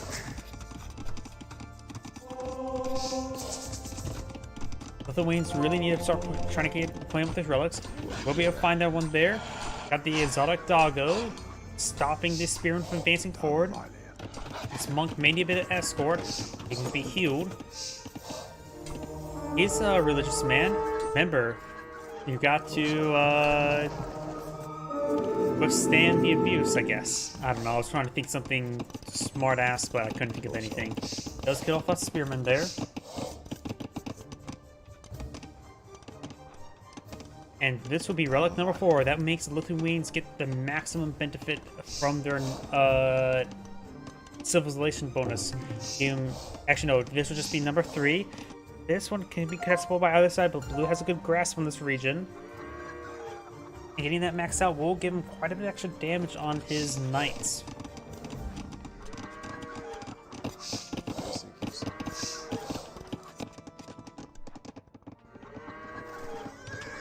Scouts pushing forward. Got additional towns that are being blown up by the Slavs.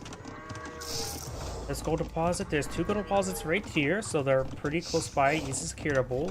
There's also a stone gold deposit. These are a lot of small deposits here. This map is scattered by small deposits.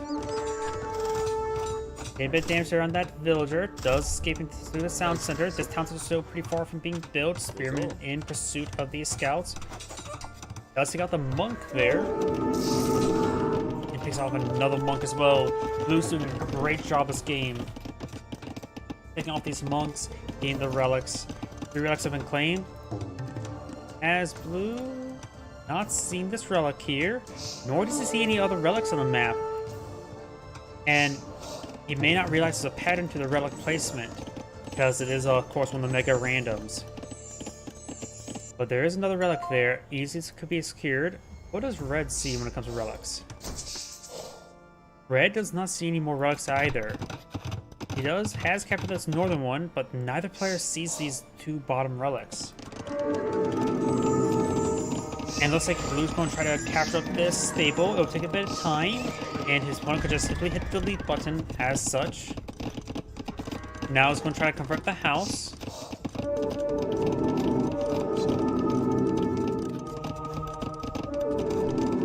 Got some villagers being secured up as well. I think you captured that villager there. Very nice. Got this villager being pushed on forward. And I was going to try to get some harassment here. Got Imperial Age being pulled up by red. Blue's going for Wheelbarrow and Town Watch.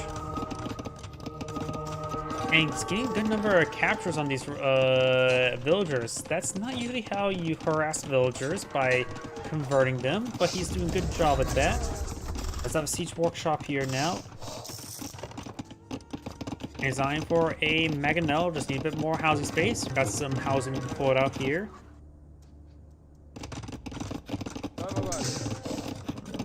Scouts now pushing forward.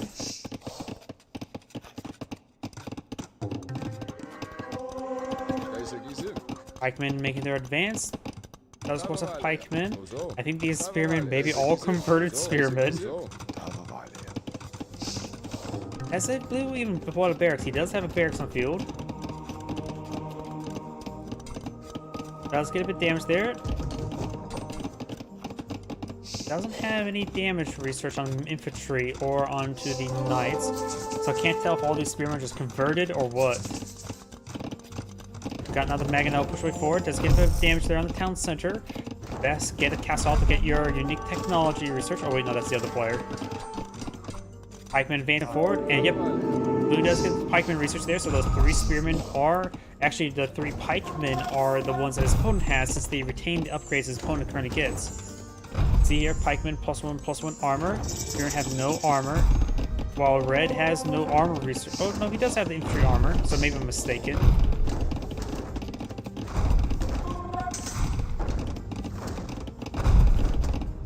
Yeah, it is actually the red spearmen, the pikemen. They retain the upgrades of the opponent's research.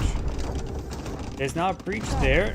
Good damage coming out in the town center. Pikemen push way forward, getting the damage onto those scouts. Not even like cavalry just yet. From Fervor and Sanctity.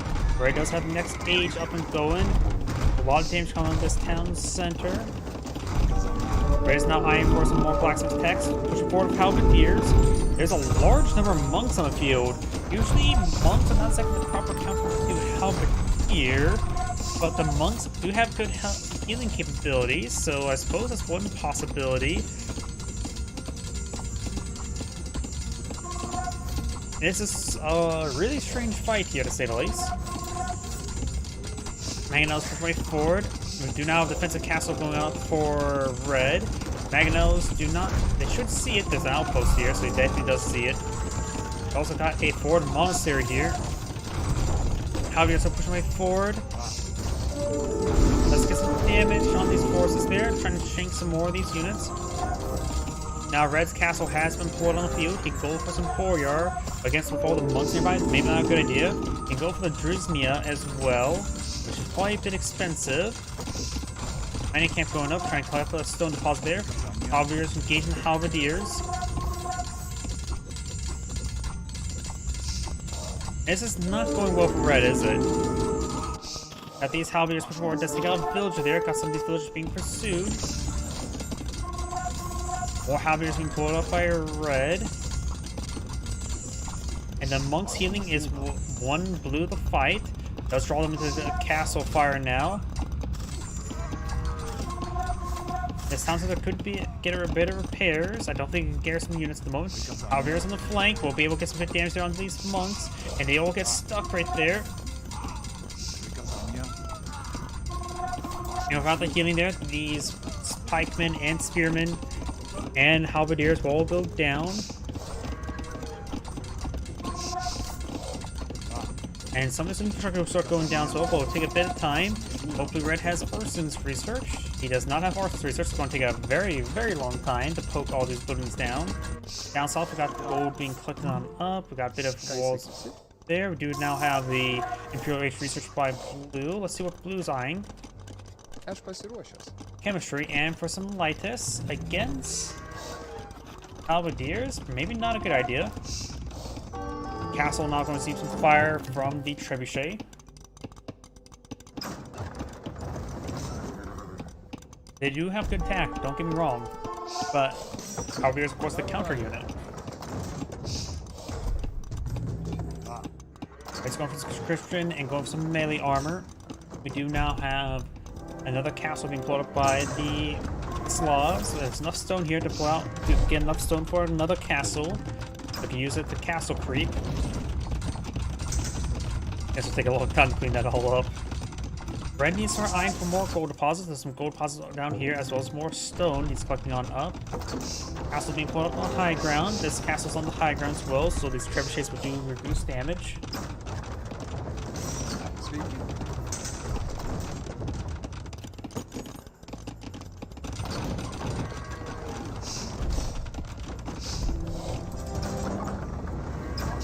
Halberdiers push way forward.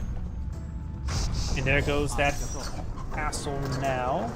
He does have a university here, and he's going for his castle age technology. Replace 40% of the castles and stone cost of wood, so those stone deposits actually become much, much more valuable.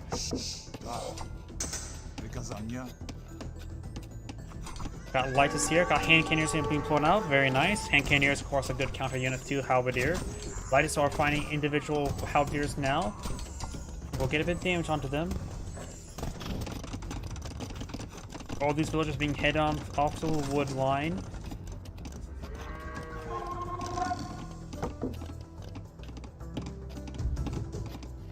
Two trebuchets here. Conscriptions being researched by Blue as well. Yep, still going down. Trebuchet now seeing some small arms fire. And yeah, that was very poorly managed. He throws away two trebuchets. As with some halberdiers. More hand cannoneers being pulled out on the field. Let's see, he's going for ballistics now. Can he, let's see. He can't get Bracer, he can't get all the archer armor, so his elite skirmishers will just have a little bit lacking of range when it comes to hand cannoneers. No, they should have the same range. Of course, we can get elite skirmisher. Can't get heavy cap, not parting tactics, not thumb ring, does have chemistry. So maybe I'm trying to transition to some skirmisher, or maybe they're trying to get some better castles.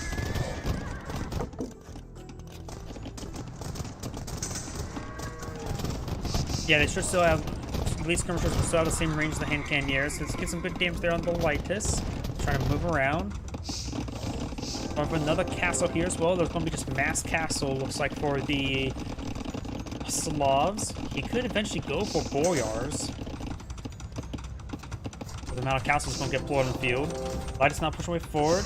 We'll get a bit damage onto these villagers. Right now, Red does have 172 villagers. That is too many villagers. We can lose these villagers. These villagers are expendable. Let's get ballistics now research. You can go for a fletching and Bodkin arrow to make sure his castles get a bit more range as well. He's going to go for a large number of castles like this.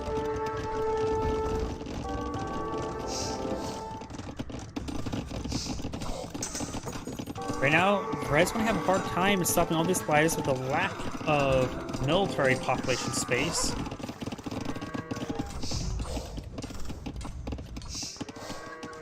Trebuchet starting hitting this, going for the elite Boyars, so he's going to transition to Boyars.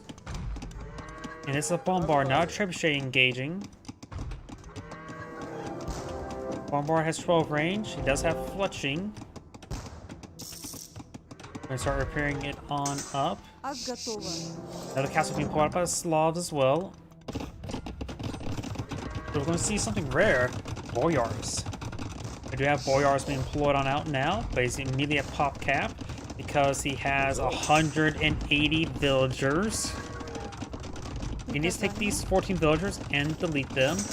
Take another group of villagers and delete them.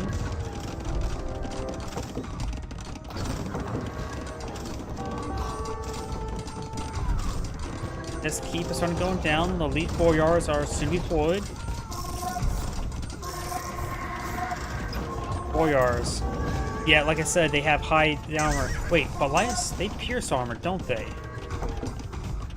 This is a seemingly not good idea. Boyars, they have 8 inherent hack armor, as well as getting the research there will give them up to 11 hack armor, 7 pierce armor. Very, very tanky, but against Lightus, they pierce armor. This is actually being a bit more questionable now. You saw all these Lightus, they will be useful against hand cannoneers, so do 10 damage per fall damage, so it'll take 15 shots to take them out. So the Boyars are coming in one at a time, getting out some more halberdiers.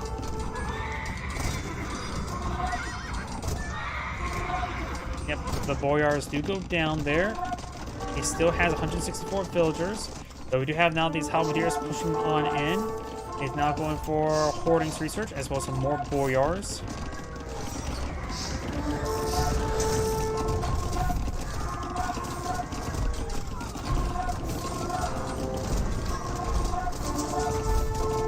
Boyars are pushing way forward, trying to get some damage there on the Lightus. Need some halberdiers to deal with Lightus overall.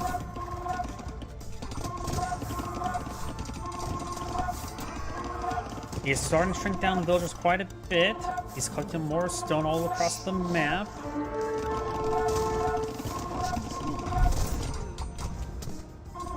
And I'm not sure what. That must have been a major misrally. Nearly every single villager has been called in right there for the wood line. He's actually pretty low in wood, so maybe that was not a mistake. Starting to push on forward with these Boyars, but it's not exactly a great spot for them. The Boyars are starting to break on through, though. How much health does Lightus even have? Well, Lightus have 150 health, same as Boyars. They do right now have 21 attack, as opposed to Boyars 18 attack, so they're actually relatively similar right now. Lightus do have a little bit of edge with the higher attack and ignoring armor. More of the trebuchets being deployed on the field.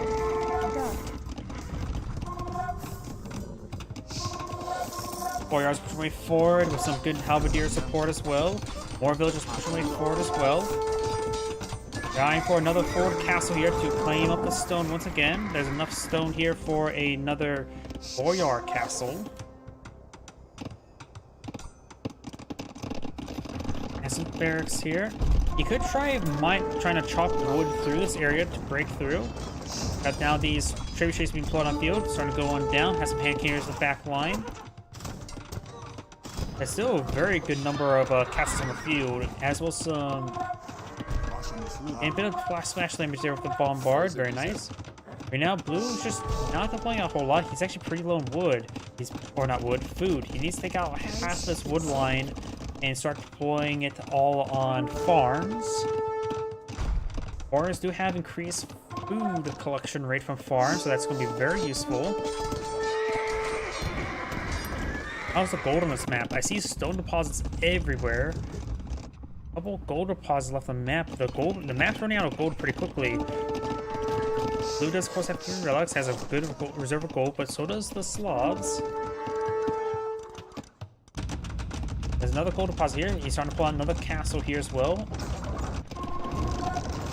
He's starting engaging this one castle. He still has a little bit too many villagers, but the villager count is slightly higher. Zalak Dago gains some shanks there.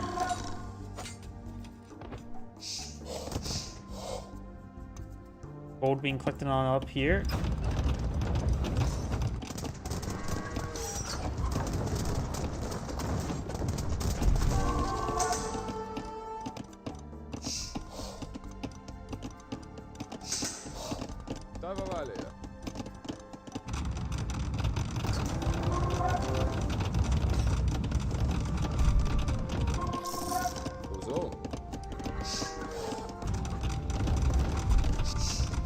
More trebuchet fire there onto the castle. Got more of these trebuchets pushing way forward. I wonder if he has the AoE damage for the halberdiers. Maybe. He's at pop cap. Has a good amount of food at the moment. And has a small reserve of wood over here. Castle's being repaired on top. Warriors trying to push way forward. They can stand a bit of abuse. Boyar does go down. Now it's both these castles seeing a bit of fire there from the trebuchets. Got these Boyars pushing forward with the halberdiers. The Boyars all go down. Halberdiers making their way forward, picking out a good number of Lightus. Halberdiers now connecting with the hand cannoneers. They're going to stand and fight. They don't have a whole lot of pure hack armor at the moment. They do have one inherent hack armor and one research. Able to withstand quite a bit of halberdier fire. Boyars pushing way forward as well. And deal with this Lightus. And we haven't seen any winged hussars being pulled out just yet. Got more of these trebuchets engaging these castles as well. Trebuchets do go down there, get a bit of damage around that castle. More Boyars push way forward. Does go through that Lightus, now trying to overrun these hand cannoneers. Now I got the trebuchets, trying to engage trebuchets. Red's trying to repair up those castles, been doing a good job of collecting up the gold on the, or not the gold, the stone on the map. Both players do have enough stone for another castle. Red's trebuchets hitting Blue's castle now.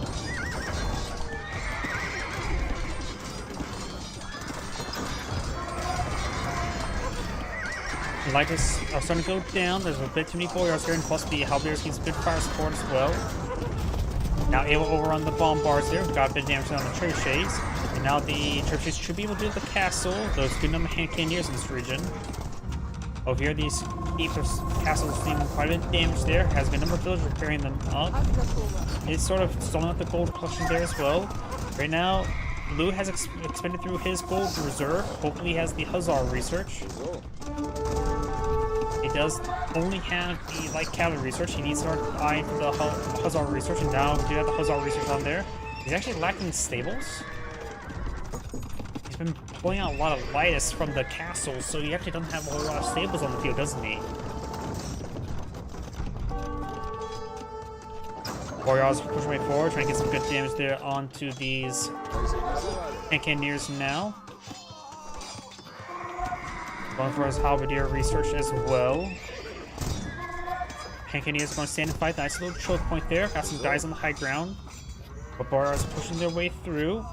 The high pierce armor, as those hack armor, make them very resilient to those hand cannoneers. The Lightus are still able to punch right through it.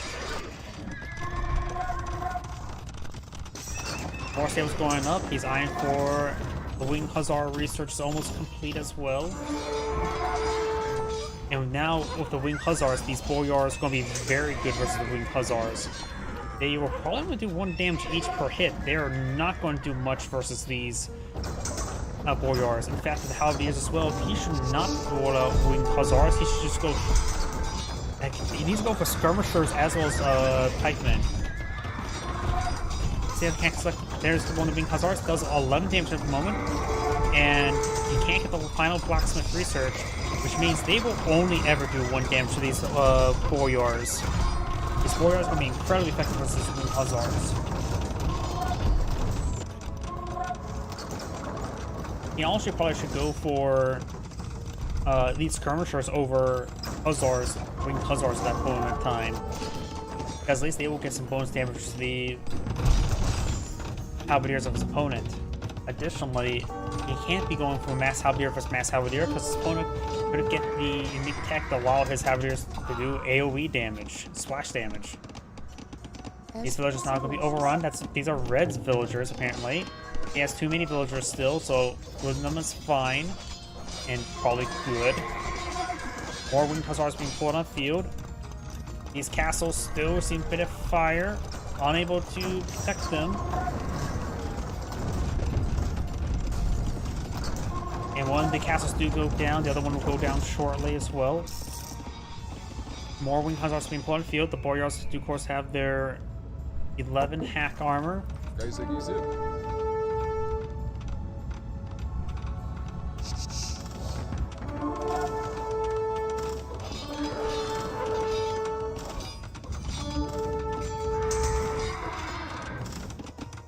He does spot these Wing Hussars pushing through. A couple of halberdiers are going to be pursuing them. They're not going to move all too quickly. Got some castle fire here and there. He still has a little bit too many villagers in my opinion. Taking time to collect this gold. Perhaps finish that all off. Still got not even enough gold there. This map's running out of gold quickly. The Lithuanians do have a bit of gold to work with. The Slavs do find another relic. There's actually still another relic there. He definitely has spotted it. Boyars may want to turn around and hit these Lightus. They're trying to pursue the Winged Hussars. Castle does go down there. Stone almost completed, collected there. Right now the Lithuanians also have 1,800 stone stored up. The Slavs only have 700. Lightus do get clapped on in. Just simply too many Boyars for them to deal with. I got some halberdiers here. Able to deal with these Winged Hussars no problem. This Winged Hussars taking out some of these villagers here. Stone Closet has a little bit left there. Nothing too important though. Still playing stone over here. And there's some stone here. Just trying to push it forward, getting more infrastructure pull on field. Winged Hussars still being a bit of a problem. Now getting out his own halberdiers. Let's see what the Slavs are doing. More halberdiers, more Boyars. He has a 10,000 food. Jeez. If I could take some of them off food and start cooking up some wood, he's actually blowing wood, and maybe start trying to be more aggressive towards the gold and stone.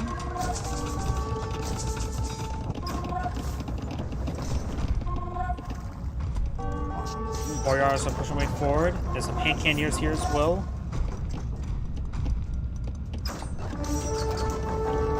Let's see, the halberdiers have the AoE damage splash tech. We're gonna go for another castle over here. I wonder if he has murder holes. Doesn't appear to have the AoE damage. He does have murder holes. Maybe he does have the AoE damage. It's hard for me to tell. Lighters are beating the Boyars, but still giving them the halberdiers a field feed like this. And Cannoneers was firing away, bit of high ground damage as well. More damage over here. Let's point out some more of these halberdiers, as well as some more Boyars. All the Boyars have been employed. And he's now out of gold. He does, of course, have 2 relics. Opponent has 3. Castle completed. Of course, these village... actually, now he has the same villager count as opponent. It will be able to deny this stone deposit there from his opponent, and maybe collect up the rest of his gold while at it. He could definitely use less villagers on farms. He actually needs a bit more... I suppose he could potentially go for his own, like, cavalry and hussars himself.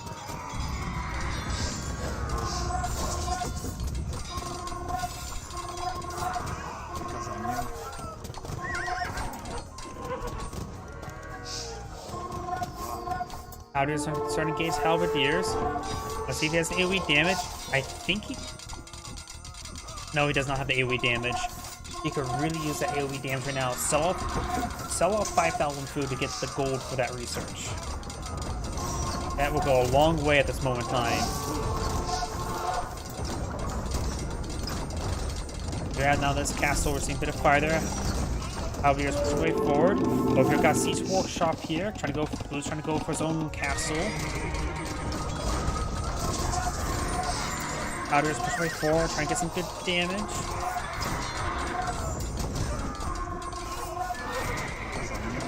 More halberdiers pushing way forward, but they're just being rallied for, so they're being picked off one at a time. And right now, Red does not have his proper reserves being researched now, getting a big wave of Boyars forward on the field. Winged Hussars moving around, so got some castles here and there.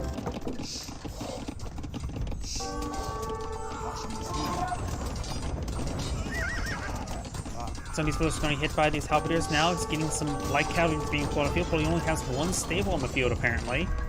That needs to change. He needs to get a lot more wood. And does, I think he sold off a lot of his food for some gold. Not sure what he got with it. Got a bit of stone to work with as well. Couple stone mines there. It's just throw some stone back here. Javier's now engaging. He may have got that. What's that big line of Boyars that probably saw. And it looks like Red is just sending all of his guys in the grinder, and Red does cast a GG now. The Boyars, as much as I like to see, like, oh, perfect, good to see that unit, it was not a good item at this moment in time. The armor piercing was just hard counter to the high armored unit. And the fact he didn't get the AoE melee damage upgrade was also another big problem as well. Either way, this is Andgrade saying thank you for watching, and on to the next replay. And let's go and cover one more replay for tonight. So let's see now. Was this one here? And let's do this one here, but one moment.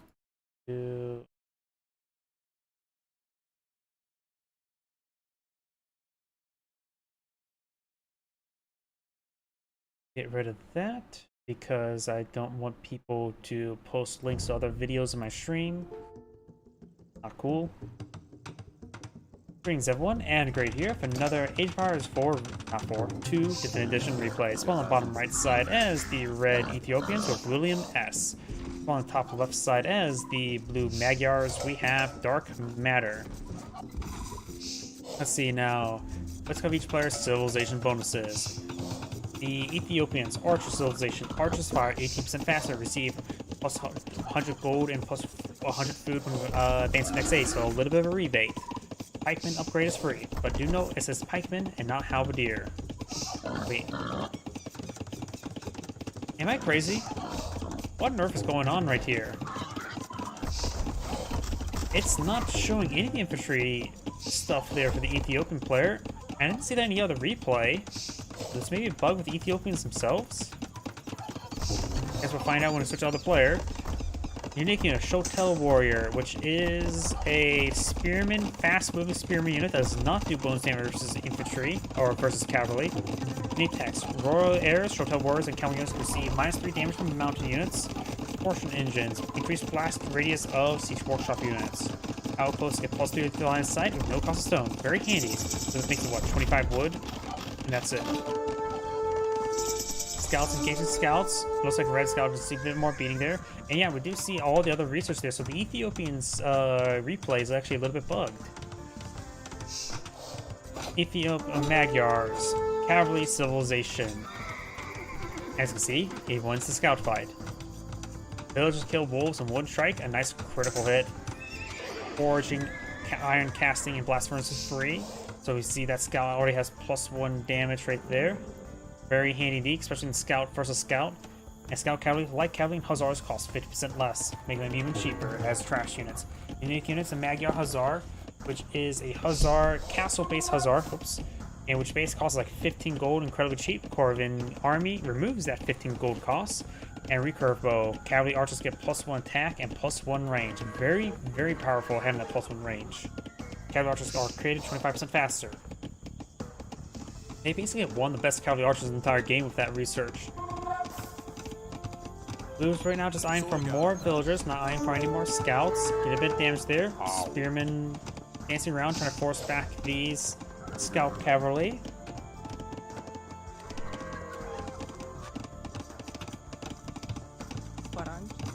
And those are going to get the mill next to the berries.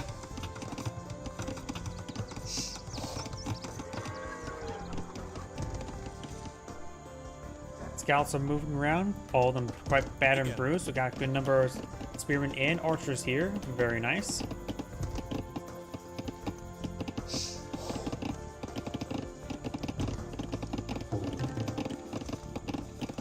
We got a handful of gold miners over here, all walled in. It's nice and safe from the scout cavalry. Another more scout cavalry deployed in the field. And he does get he's failing to get more villagers queued on up. A little bit oversight there. Right now, the village count is 26 to 26. His opponent, he's currently going for town watch as well as getting more villagers. Opponent just got fletching. He didn't have villagers queued up as well, so both players have a little bit of lapse in villager queue. Scouts not pushing way forward. Do we see any military units here? Nope, just scouts. He is trying to wall in his area, but this palisade wall has not been started and will not be started. Now that scouts are inside the wood line there, villagers now can have to shank these scouts. So let's lose a villager there. He does escape out with these scouts there. We'll find this exposed villager there as well. Takes out another villager. Good 2 quick picks there, but however, Red is advancing forward. Maybe we'll find this villager. No, he does not find that villager.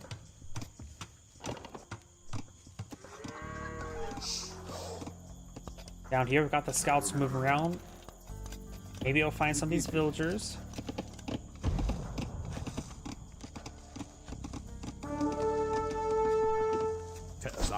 Got a bit of fire there onto the skirmisher. And does get a bit of archer fire there as well. Palisade wall, 3 health missing and not fully built. More spearmen now being put on a field in order to keep these scouts away. Currently there is just the 1 spearman here for defense and an idle villager. Spearmen and archers push forward. Skirmishers do, one of them do go down. They do not have fletching researched. The archers do have fletching researched. Maybe we'll find this villager here. That villager is a little bit exposed. Let's take out the villager as well. So right now, Blue's actually behind the villagers there. Picks off more of these villagers, as well as a scout. So Blue's losing a large number of villagers here. He's another villager. Takes up both the scouts. Big losses here for Blue. Does get some good dodge on the skirmisher javelins. Does get some hits there. Finds another villager there. Oof. Blue's now down to 26 villagers versus opponent's 30. Red does have villagers queued up, so he's not going to be running out of villager queue anytime soon. Ow. More gold being collected up over here. Ow. These villagers are starting to fall back away from these skirmishers. They do get a good javelin throw there.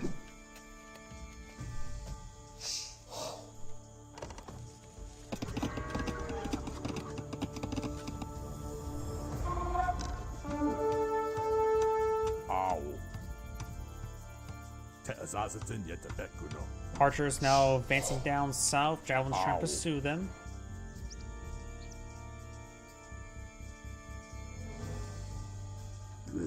He capped, getting some bites there onto the archer as well.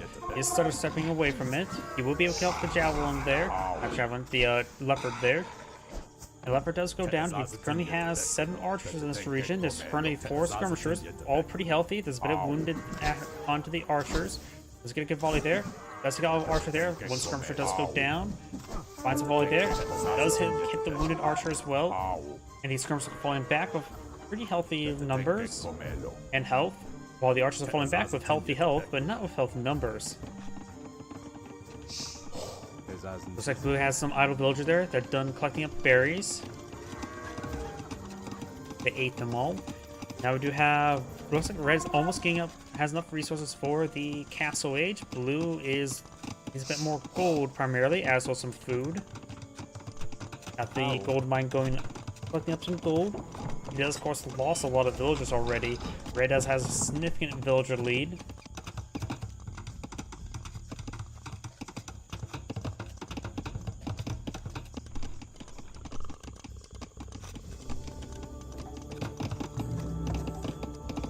Castle is not being researched. More villagers in the build queue, so likely we'll see Bodkin Arrow and crossbows immediately.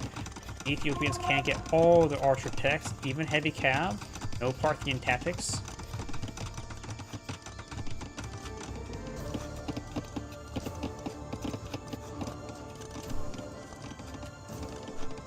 And Blue has Castle Age just started out as well. May want to get some more wood in order to start getting the additional town centers. Red right now has all of his stone as well. Has a good amount of food. Just needs more focus on some more wood in order to get out additional town centers as well. Blue appears to have a full wall in. Yes, that is walled in. That appears to be walled in. It looks like everything is walled in at the moment. Archers moving around. They're just waiting for Castle Age to get Bodkin Arrow and crossbow research, though they could advance a bit closer.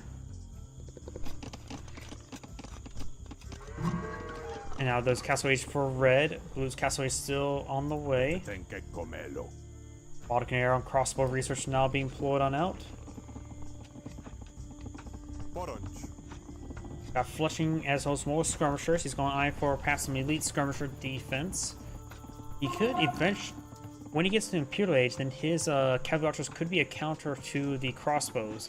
Heavy cavalry archers, when they're fully kitted out with all the research, they get up to 8 pierce armor.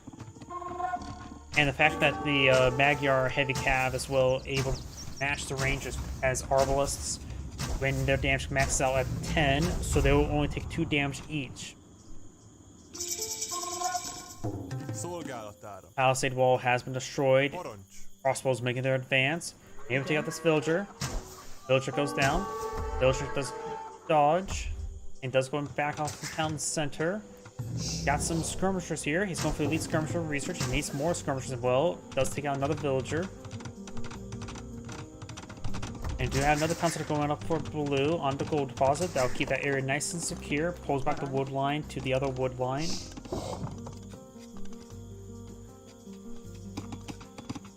And we got Bodkin Arrow and Elite Skirmisher as well. Ow. There's more villagers for Red, and he's not eyeing for additional town centers, so this will help Blue catch up in villager numbers. Farm does go down. Bodkin Arrow is almost complete. And Red's going to start to back off. Here, quite a bit of gold being cut up here as well. Very nice. Might be eyeing for a fast Imperial in order to gauge those crossbows.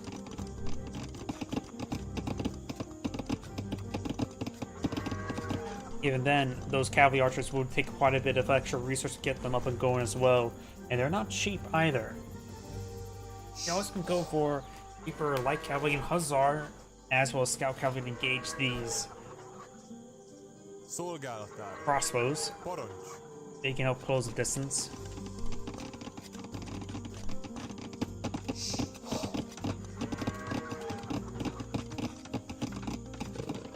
Szolgálatára. Got 15 crossbows here. Mangonel will be employed out as well. That would be very effective for these skirmishers.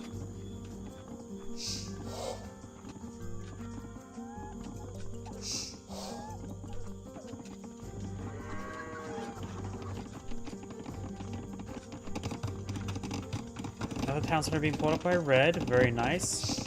The Magyar player has even up a little bit of the villager count, but nothing too significant at the moment. Going for additional town center that will continue helping even out. Crossbows now trying to hit this archery range. Mangonel has made itself known at least. It's definitely in vision range and now it's firing.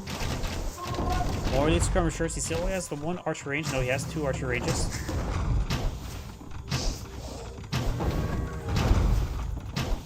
More Mangonels will be put on the field. He may want to get out a reserve of scouts. Though this is currently his stable. He's going for a knight. Hopefully queues up inside of the stable to pop out. As crossbows start advancing forth, the knights could ambush the Mangonels. And nope, he does immediately pop out and try to hit that villager. And does manage to force field out some housing walls there, but does take up the villager there. He does manage to escape on out of there with 6 health remaining. He does not have bloodlines yet either. Siege Workshop going up. He may be eyeing for his own Mangonels.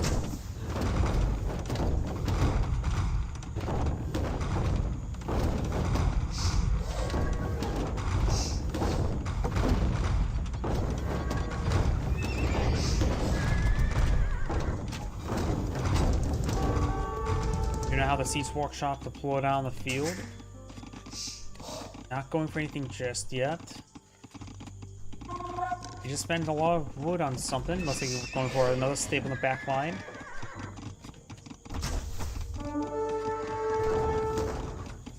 A bit damage there. This villager needs not to be there. He could try rushing forward some of these villagers in order to start shanking the Mangonels, but crossbows in this area will stop them. We got a Ford monster here, pulled up by red.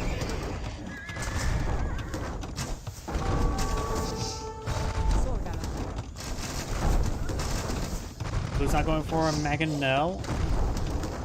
All these farms, he decides to delete these farms so his villagers don't automatically go over there by accident again. Trying to repair the town center, does take quite a bit of wood to repair it up. Mangonel finds a small hit there on the crossbows.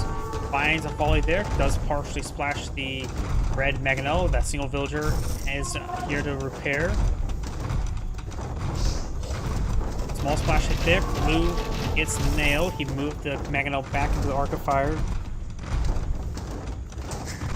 And it sounds like it will go down. Right now the villager count is in favor of the Magyars by a small amount. I am neither. I'm just a replay casting observer. Szolgálatára. Parancs. Skirmishers advancing forward, getting a bit of damage there onto the crossbows, getting a bit of damage there. Szolgálat. Annihilates the skirmishers there. Mangonel does find a good hit there onto the crossbows, finds a good splash hit there, but doesn't get any kills. Another Mangonel being put on the field, another one queued on up. Of course, it will immediately receive some retaliation fire. Finds a massive hit there on the crossbows, wiping out half of them. Knights do charge forward, taking out the Mangonels. Knight is going to try and be converted there. Takes out the villager there. Monk goes down, does not convert any of these monks or knights. Szolgálatára. Parancs. And with that, a single quick strike managed to greatly destroy the red front line. Red has nothing reinforcing the region.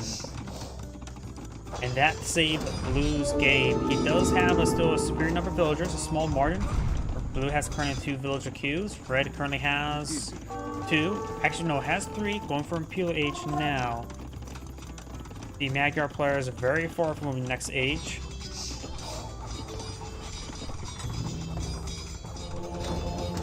Got additional towns that are going on up.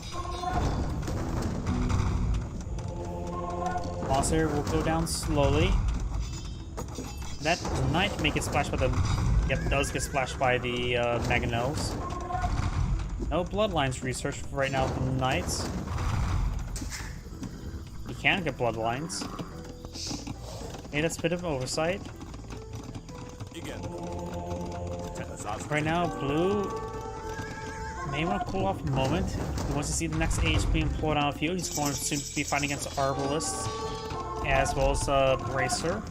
Bracer's not being researched. These knights are very, very wounded. They're not ready. They can't go dive into those archers. They're just far too wounded. Trying to fall back now. He may want to pull out a monk to get them healed up. That would be very cost efficient. 7 monster here, probably going for a monk. He's going for 2 monks. Red has not claimed a single relic. Porod.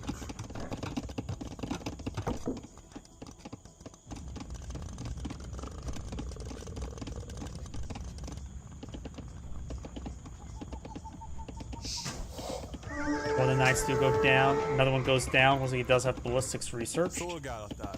Parancs. Yep, ballistics have been researched. Chemistry's on the way. Tenkek komment. Arbalist research is not yet being researched. Does take out a knight there. Without bloodlines, these guys can quickly go down. Plus, I don't have additional pierce armor at the moment as well. Mangonel is pushing way forward. Finds a decent volley there. Finds a massive volley there. Finding great hits there with the Mangonels. He'll find another hit soon. He does have the bracer, so he does have the range advantage. Fires a volley there. Rolls a miss. Dolico quite battered, bruised, and beaten. Blue right now doesn't have much of a force in the field. Those counts quite similar. Red does have a slight advantage. Parancs. And this village is currently a little bit idle as well.